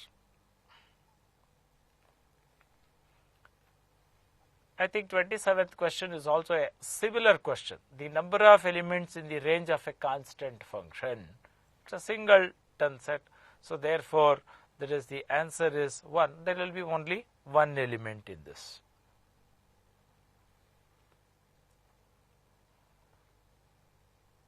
In greatest integer function, domain is the set of real numbers, then its range is, ನಾವು ಆವಾಗಲೇ synopsis ನಲ್ಲಿ discuss ಮಾಡಿಬಿಟ್ವಿ, the range greatest integer function will always return an integer only.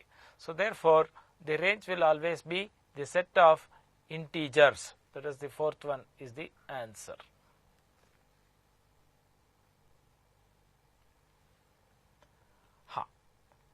ಇದು ಬಹಳ important question. ಕೆಲವೊಂದು ಸಾರಿ ನಮಗೆ ಗ್ರಾಫ್ಗಳು ಕೊಟ್ಬಿಡ್ತಾರೆ. The graph of the function f of x is equal to 1/x.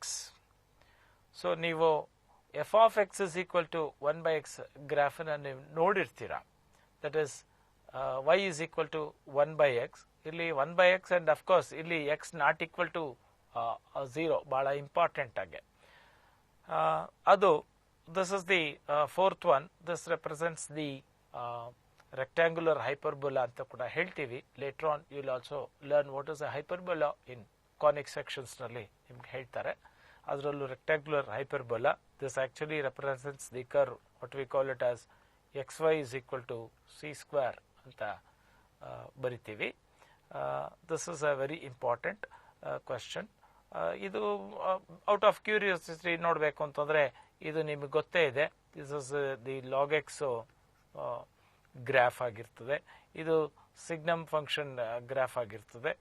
And this is the e⁻x graph ಆಗಿರುತ್ತೆ.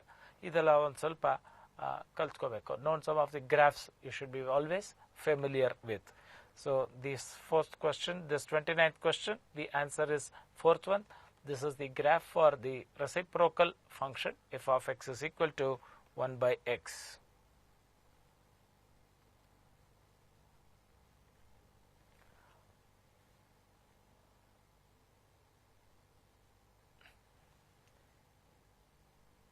the graph of f of x is equal to minus mod x ಅಂತ.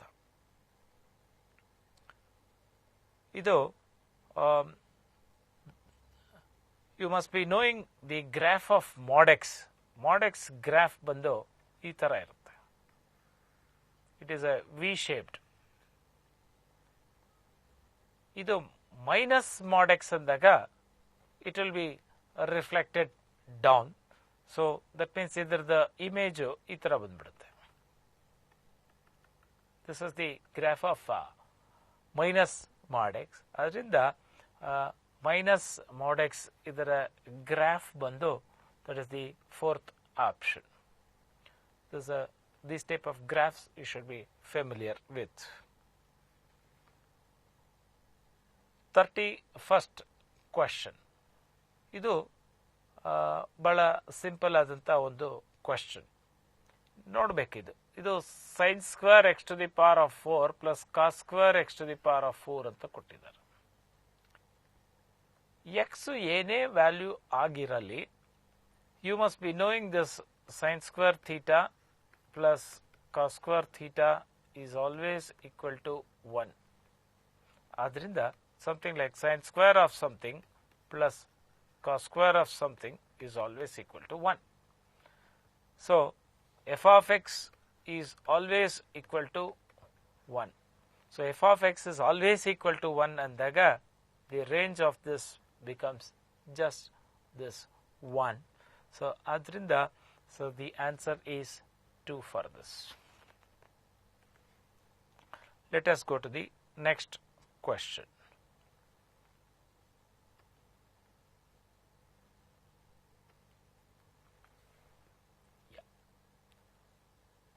The domain and the range of the function ಕೇಳಿದ್ದಾರೆ. mod of x minus 3 by mod of x minus 3. ನಿಮಗೆ ಇದರ graph ಕೂಡ ಒಂದು ಸ್ವಲ್ಪ ಅರ್ಥ ಮಾಡಿಕೊಂಡ್ರೆ ಅದು ಒಳ್ಳೆಯದು. ಫಾರ್ ಎಕ್ಸಾಂಪಲ್ ನಿಮಗೆ ಇದು 3 ಅಂತ ಇದೆ ಇಟ್ಕೊಳ್ಳಿ. mod of x minus 3 by x minus 3 ಈ ಗ್ರಾಫು ಇಲ್ಲಿ +1 ಇರುತ್ತೆ. ಈ ಕಡೆಯಿಂದ so this will be equal to -1 ಇರುತ್ತೆ. So therefore it can take either 1 or -1. So adrinda the range will be this only. Now, but however, if you observe this function f of x is equal to mod of x minus 3 by x minus 3 ನಲ್ಲಿ ನೀವು x is equal to 3 ಕೊಡಕ್ಕಾಗಲ್ಲ. x is equal to 3 ಕೊಟ್ರೆ function define ಆಗಿರುವುದಿಲ್ಲ. ಆದ್ರಿಂದ the answer will be that is set of all reals except 3 ಆಗಿರುತ್ತೆ. That will be the domain, and of course the range, as I told you, it will be -1 and 1. So the answer is the second option. ಈ ತರ ನಾವು discuss ಮಾಡಬೇಕು.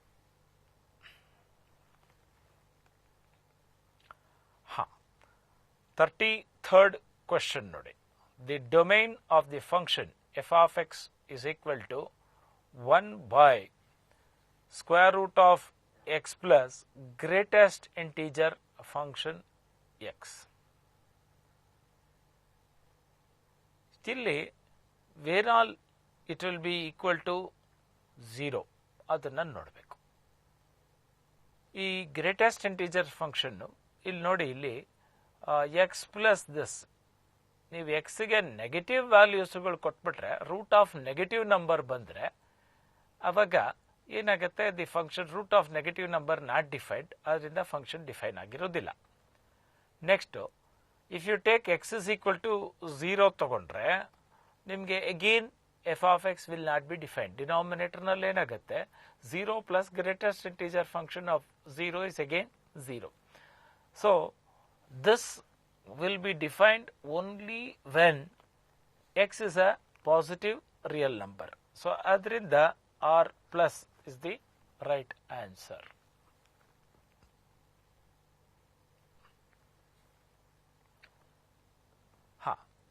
ಈ previous question ಅನ್ನ ಒಂದು modified, ಅಲ್ಲಿ plus ಇತ್ತು, ಇಲ್ಲಿ ಮೈನಸ್ ಇದೆ. ಸೊ ಇಲ್ಲೂ ಕೂಡ ನೋಡಬೇಕಾಗಿರ್ತಕ್ಕಂಥದ್ದು x minus greatest integer function. ಇಲ್ಲಿ ಏನಾಗತ್ತೆ, when x is a integer, then greatest integer function of x will also be the integral value. There only it will give. ಆದ್ರಿಂದ ಅದೇನಾಗುತ್ತೆ, when x is an integer, this will become 0. ಇದು 0 ಆಗತ್ತೆ ಯಾವಾಗ, when x is a integer. So ಆದ್ರಿಂದ all the integers has to be avoided. So therefore this will be always all real numbers except integers. So therefore the answer is the fourth option.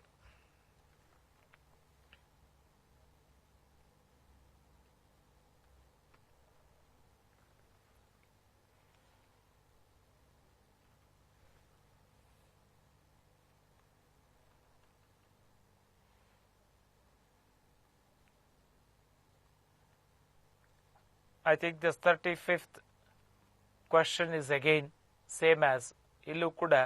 You should observe that x plus greatest integer function adu ellu negative agbardu, 0 agbardu. Adrinda r plus is the answer for this.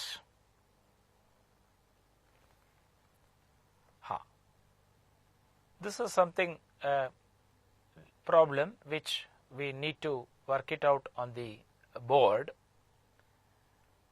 ಇಲ್ಲಿ ಏನು ಮಾಡಬೇಕು ಅಂತಂದರೆ, will take x plus 2y as equal to some u and take x minus 2y as equal to v.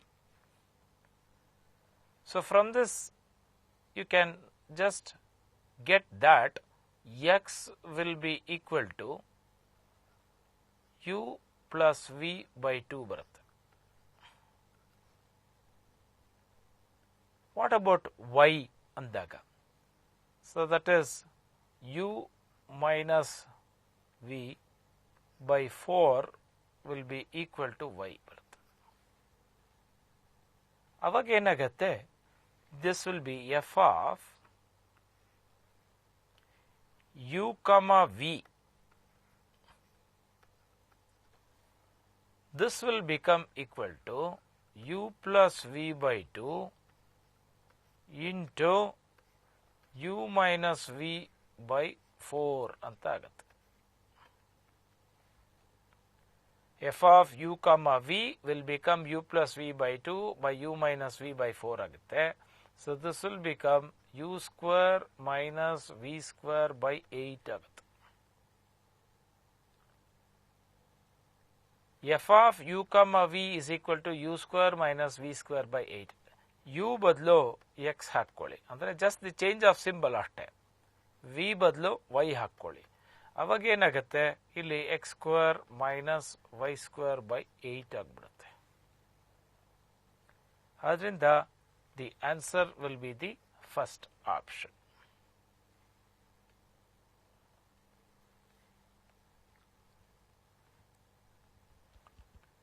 ಕೆಲವೊಂದು ಸಾರಿ ಸ್ವಲ್ಪ smart thinking ಬೇಕಾಗುತ್ತೆ. ಇಲ್ಲೇನು ಕೊಟ್ಟಿದ್ದಾರೆ, polynomial function ಅಂತ ಕೊಟ್ಬಿಟ್ಟಿದ್ದಾರೆ.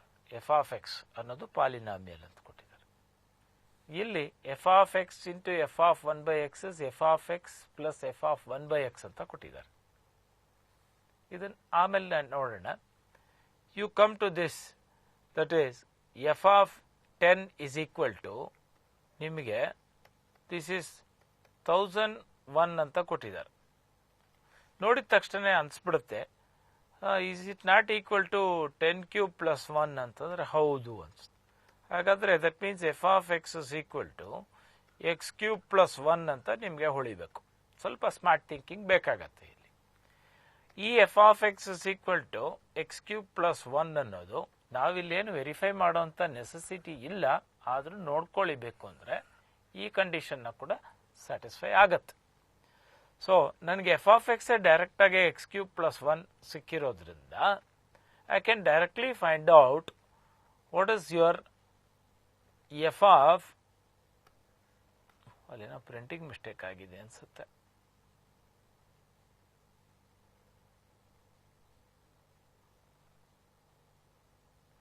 ಈ 37ನೇ ಕ್ವಶನ್ ಅಲ್ಲಿ A polynomial F of X ಅಂತ ಕೊಟ್ಟಿದ್ದಾರೆ. It is satisfying this condition ಅಂತ ಕೊಟ್ಟಿದ್ದಾರೆ. ಕೆಲವೊಂದು ಸಾರಿ ಇದನ್ನೆಲ್ಲ ನಾವು ವೆರಿಫೈ ಮಾಡಿಕೊಂಡು ಇರೋದಕ್ಕೆ ಸಾಧ್ಯ ಆಗೋದಿಲ್ಲ, ಯಾಕಂತಂದ್ರೆ ನಾವು ಒಂದು ಸ್ವಲ್ಪ ಸ್ಮಾರ್ಟ್ ವರ್ಕ್ ಮಾಡಬೇಕಾಗತ್ತೆ. ಇಲ್ಲಿ ಒಂದು ಸ್ವಲ್ಪ ಅಬ್ಸರ್ವ್ ಮಾಡಬೇಕು. F of 10 is equal to 1001 ಅಂತ ಕೊಟ್ಟಿದ್ದಾರೆ. ಅದರಿಂದ ಅನ್ಸುತ್ತೆ f of 10 is equal to 10³ plus 1 ಅಂತ ಬರ್ಕೋಬಹುದು. ಹಾಗಾದ್ರೆ ನಮಗೆ f of X is equal to it is x³ plus 1 ಆಗುತ್ತೆ.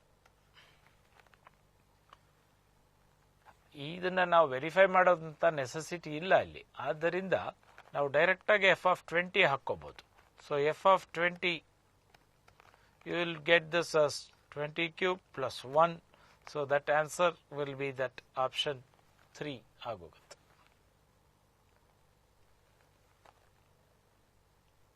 ನೆಕ್ಸ್ಟ್ 38ನೇ ಕ್ವಶನ್ ಅಲ್ಲಿ f is a function from R to A given by f of x is equal to x square by x square plus 1 ಅಂತ ಕೊಟ್ಟಿದ್ದಾರೆ. is a surjection ಅಂತ ಕೊಟ್ಟಿದ್ದಾರೆ. So that means A ನಲ್ಲಿರ್ತಕ್ಕಂಥ ಎಲ್ಲಾ element, that means here f of that is the range of f itself is A ಅಂತ ಆಯ್ತು. What is this A ಅಂದ್ರೆ we have to find range of f ಅಂತ ಆಯ್ತು ಈ problem ಅಲ್ಲಿ. ಈ range of F ಕಂಡುಹಿಡಿಬೇಕು ಅಂದ್ರೆ ಏನ್ ಮಾಡಬೇಕು? So let us take y is equal to x square plus x square by x square plus 1 ಅಂತ ಬರೀತೀವಿ. ಆವಾಗ x square y plus y is equal to x square ಅಂತ ಆಗುತ್ತೆ. So that means your x square into y minus 1 is equal to minus y ಆಯಿತು. ಆದ್ದರಿಂದ your x square will become equal to y by 1 minus y ಹೀಗೆ ಬರುತ್ತೆ. ಆದ್ದರಿಂದ x will become equal to root of y by 1 minus y ಅಂತ ಬರುತ್ತೆ. ಇಲ್ಲಿ x is equal to root of y by 1 minus y ಅಂದಾಗ you should observe here that this y should not be negative. y should not be negative. So ನೀವು ಆನ್ಸರ್ನ ಸ್ವಲ್ಪ check ಮಾಡಿ ನೋಡಿ, is it equal to this fourth option 0,1 ಅಂತ. ನಿಮಗೆ ಈ ಥರದ್ದು ಅರ್ಥ ಆಗಲಿಲ್ಲ ಅಂತಂದ್ರೆ ಒಂದು ಕೆಲಸ ಮಾಡ್ಬೋದು. y is equal to x square plus 1 by x square plus 1 ಇಲ್ಲಿ minus 1 ಅಂತ ನ್ಯೂಮರೇಟರ್ ನಲ್ಲಿ ಬರ್ಕೊಂಡ್ರೆ ಅವಾಗ ನಿಮಗೆ 1 minus 1 by x square plus 1 ಅಂತ ಬರುತ್ತೆ. y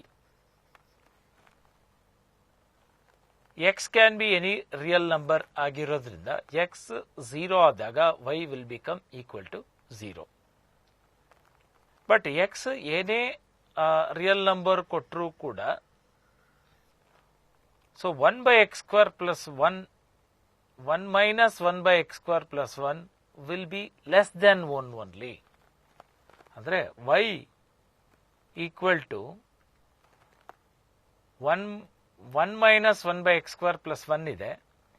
x is equal to 0 ಕೊಟ್ಟಾಗ y will be equal to 0. ಅಂದ್ರೆ y 0 ತಗೋಬಹುದು, but it can't attain 1 at any case.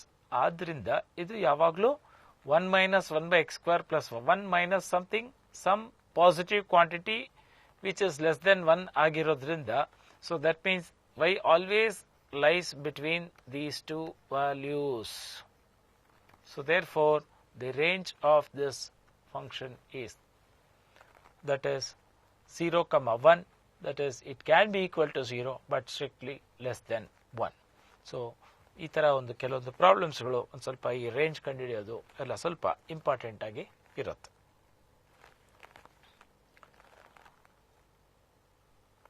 This 39th problem, I think we have already discussed this type of problem, but here it is not greatest integer, it is modulus of x irtakkantaddu. So modulus of x minus x, so that means the answer is, that is the third option straight away, yakandre positive numbers gulu tagondaga it will not be mod x will become equal to x ಆಗಿಬಿಡುತ್ತೆ. Negative ನಂಬರ್ಸ್ಗಳು ತಗೊಂಡಾಗ mod x minus x will make it positive and x will not be equal to 0. Therefore, the third option is the right answer for this. Well, this 40th question, f of x is equal to log of x plus root of x square plus 1 is an even function, odd function, periodic function, none of these ಅಂತ ಕೊಟ್ಟಿದ್ದಾರೆ. ಈ even function, add function, ಈ periodic function ಇದ್ರ ಬಗ್ಗೆ ನಿಮಗೆ ಮಾಹಿತಿ ನಿಮ್ಮ ಬುಕ್ನಲ್ಲಿ ಅಷ್ಟು ಇರೋದಿಲ್ಲ. ಆದ್ದರಿಂದ I will just explain a few concepts, that is this, what is this even function, what is this odd function, what is a periodic function, and I will also discuss the graph of the function, the fractional part of x. ಈ ಮೂರು concept ಒಂದು ಸ್ವಲ್ಪ ಈ objective type questions competitive ಎಕ್ಸಾಮ್ಸ್ಗಳಿಗೆ ಒಂದು ಸ್ವಲ್ಪ help ಆಗುವಂಥ ಒಂದು ವಿಷಯ.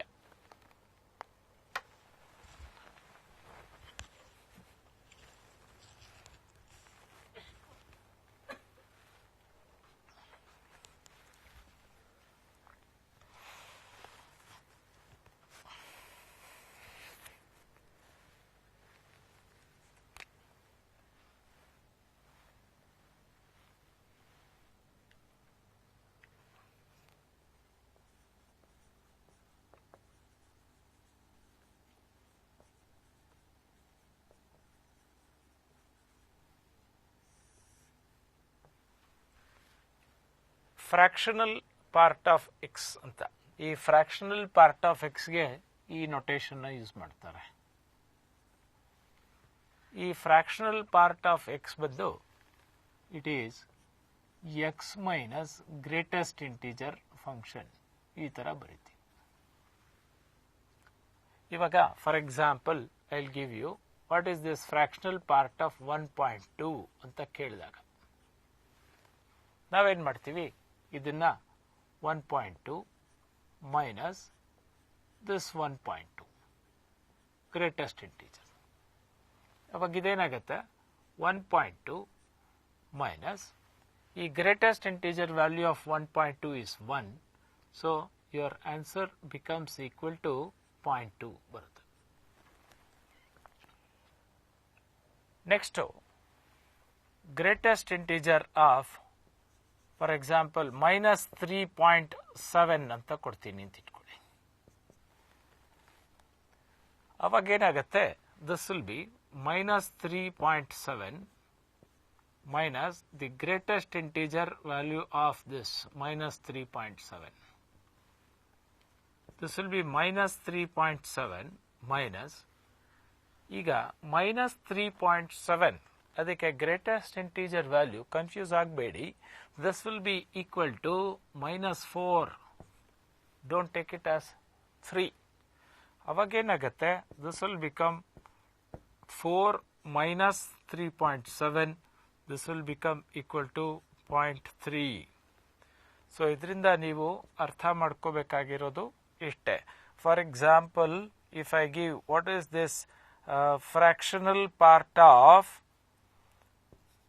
5.32 ಅಂತ ಕೊಟ್ರೆ ನೀವೇನ್ ಮಾಡ್ತೀರಾ, ಇಟ್ ಈಸ್ 0.32 ಅಂತ ಬರೀತೀರಾ. For example -9.1 fractional part of this ಅಂತ ಕೊಟ್ರೆ this will become 0.9. ಇದರಿಂದ ಏನು ಅರ್ಥ ಆಯಿತು ಅಂತಂದರೆ, ಈ ಗ್ರಾಫ್ ಯಾವ ಥರ ಇರುತ್ತೆ ಅಂದರೆ, ಈ ಫ್ರ್ಯಾಕ್ಷನಲ್ ಪಾರ್ಟ್ ಆಫ್ ಎಕ್ಸ್ ಇರುತ್ತಲ್ಲ, ಈ ಫ್ರ್ಯಾಕ್ಷನಲ್ ಪಾರ್ಟ್ ಆಫ್ ಎಕ್ಸ್ ಬಂದು this will B always lying between 0 and 1 ಆಗಿರುತ್ತೆ. ಇಲ್ಲಿ 0 it will touch and it will not touch 1. ಅದರಿಂದ ನೀವು ಗ್ರಾಫ್ ಬರೆದ್ರೆ ಈ ಥರ ಇರುತ್ತೆ. For example, if I draw the graph like this, 0 1 2 3 ಇಷ್ಟಕ್ಕೆ ಬರಿತೀನಿ, ಅಷ್ಟಕ್ಕೆ ಸಾಕು. ಇಲ್ಲಿ 1 ಅಂತ ಬರಿತೀನಿ. ಇಲ್ಲಿ 0 to 1 ತನಕ ಹೋಗುತ್ತೆ, 1 ಟಚ್ ಮಾಡಲ್ಲ, ಅದರಿಂದ ಅಲ್ಲಿ ಶೇಡ್ ಮಾಡಲ್ಲ. ಮತ್ತೇನಾಗುತ್ತೆ, 1 ಇಂದ ಇಲ್ಲಿಗೆ ಈ ಥರ ಹೋಗುತ್ತೆ. ಮತ್ತೆ 2 to 3 ಇದೇ ಥರ ಇರುತ್ತೆ. ಅಂದರೆ 1 ಆಗಿದ ತಕ್ಷಣ ಏನಾಗುತ್ತೆ, 1 ಬಂದಿದ ತಕ್ಷಣ ಕೂಡಲೇ 0 ಆಗಿಬಿಡುತ್ತೆ. ಬಿಫೋರ್ 1.99999 ತನಕ ಇದ್ದರೆ ಅವಾಗ ಆ ಫ್ರ್ಯಾಕ್ಷನಲ್ ಪಾರ್ಟು 0.9999 ಆ ಥರನೇ ಇರುತ್ತೆ. ಸೊ ಅದರಿಂದ ದಿಸ್ ಇಸ್ ದಿ ಗ್ರಾಫ್. ಅದೇ ಥರ ಈ ಕಡೆನೂ ಎಕ್ಸ್ಟೆಂಡ್ ಆಗುತ್ತೆ. This is a very important function, fractional part of X ಅಂತ ಹೇಳಿ.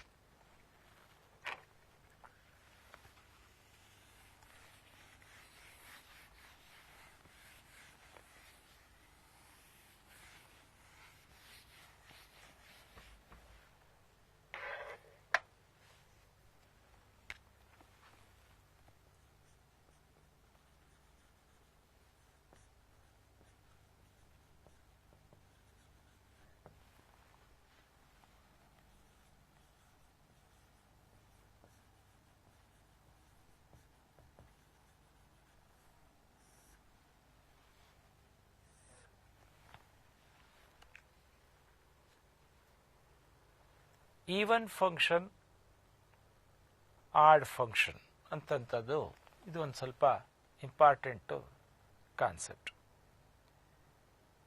ಈ ಈವನ್ ಫಂಕ್ಷನ್ ಅಂತಂದರೆ, for example F of X ಅಂತ ಒಂದು ಫಂಕ್ಷನ್ ಇದೆ. ಈ ಫಂಕ್ಷನ್ ಈವನ್ ಫಂಕ್ಷನ್ ಅಂತಂದರೆ, if X is being replaced by -x also the expression remains same. This happens for all x. ಈ ಥರ ಆದಾಗ the function we call it as an even function. ಕೆಲವೊಂದು example ಕೊಡ್ತೀನಿ ಇದಕ್ಕೆ. f of x is equal to say x square ಅಂತ ಕೊಡ್ತೀನಿ. Example 1. ಇಲ್ಲಿ f of -x ಏನಾಗುತ್ತೆ, -x whole square which is equal to x square. This is same as f of x. So this function we call it as an even function. Ade f of x is equal to, for example, cos x anta kodtivi. What is this f of -x? This is equal to cos of -x, and cos of -x is cos x, so which is same as f of x.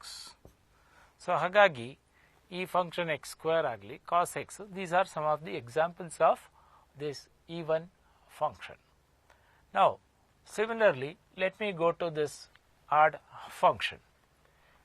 ಇವಾಗ f of -x, if it is equal to -f of x for all x, then this function we call it as an odd function ಅಂತ ಕರಿತೀವಿ. ಅಂದರೆ X ಬದಲು -x ಹಾಕ್ಕೊಂಡಾಗ ಅದು -f of x ಆಗುತ್ತೆ. ಅಂಥ ಫಂಕ್ಷನನ್ನು we call it as an odd function. Some examples I will give you. Let us take f of x is equal to that is f of x is equal to -x ತಗೋತೀವಿ. So what is your f of -x ಅಂದಾಗ minus of -x. Minus of -x is equal to x, and which is minus of -x, so which is same as minus f of x.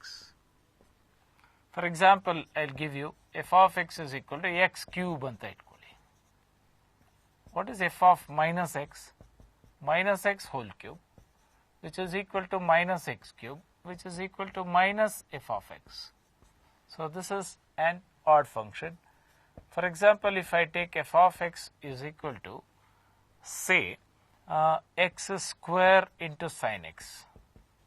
sin x ತಗೋಬೋದಾಗಿತ್ತು, ಸುಮ್ಮನೆ x square sin x ಅಂತ ತಗೊಂಡಿದ್ದೀನಿ ಅಷ್ಟೇ.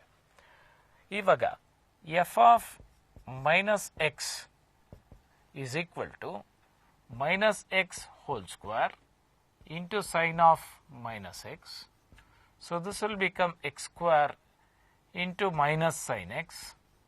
So this is same as minus x square into sin x. So this will become equal to minus f of x. Adarinda this function is also an odd function.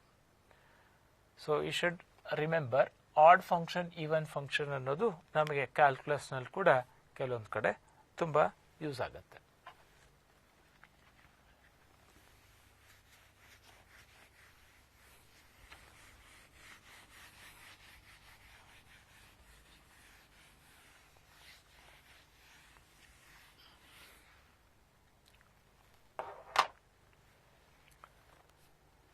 ಇಲ್ಲಿ power ಪಾಯಿಂಟ್ನಲ್ಲಿ ಇದೆಯಲ್ಲ, ಆ ಫಂಕ್ಷನನ್ನು ಮತ್ತೆ ಇನ್ನೊಂದು ಸಾರಿ discuss ಮಾಡೋಣ.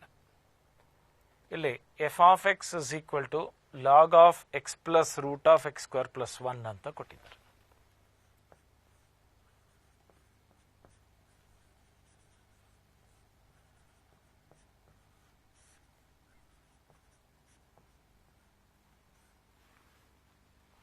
F of minus x ಏನಾಗುತ್ತೆ,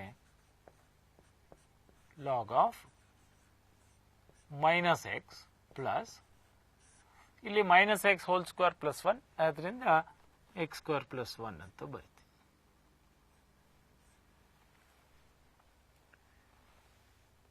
now f of x plus f of minus x ಏನಾಗಬಹುದು? If you add these two, this will be log of x plus root of x square plus 1 plus log of minus x plus root of x square plus 1 ಆಗುತ್ತೆ. ನಮಗೆ ಗೊತ್ತಿದೆ log a plus log b is same as log a plus log b will be equal to log ab. ಆದ್ದರಿಂದ this will become log of x plus root of x square plus 1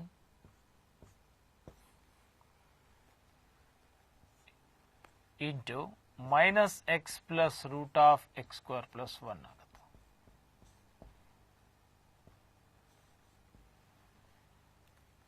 ಇದು log of, this will be x square plus 1 minus x square ಆಯಿತು. ಹಾಗಾದರೆ this is something like a plus b into a minus b, a square minus b square. ಆದ್ದರಿಂದ this will become ಇಲ್ಲಿ x square ಮತ್ತು minus x square cancel ಆಗಿ log 1 ಬರುತ್ತೆ, 0 ಬರುತ್ತೆ. ಆದ್ದರಿಂದ f of minus x plus f of x is equal to 0 ಅಂತ ಆಯಿತು. f of minus x plus f of x 0 ಆಗಿರೋದ್ರಿಂದ you are getting f of minus x as equal to minus f of x.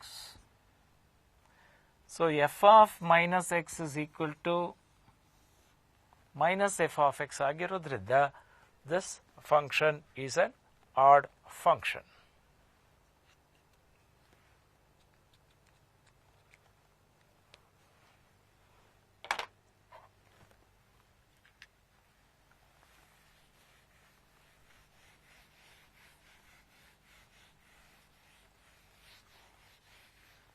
ಆಯ್ತಾ sir time? ಆಯ್ತಾ?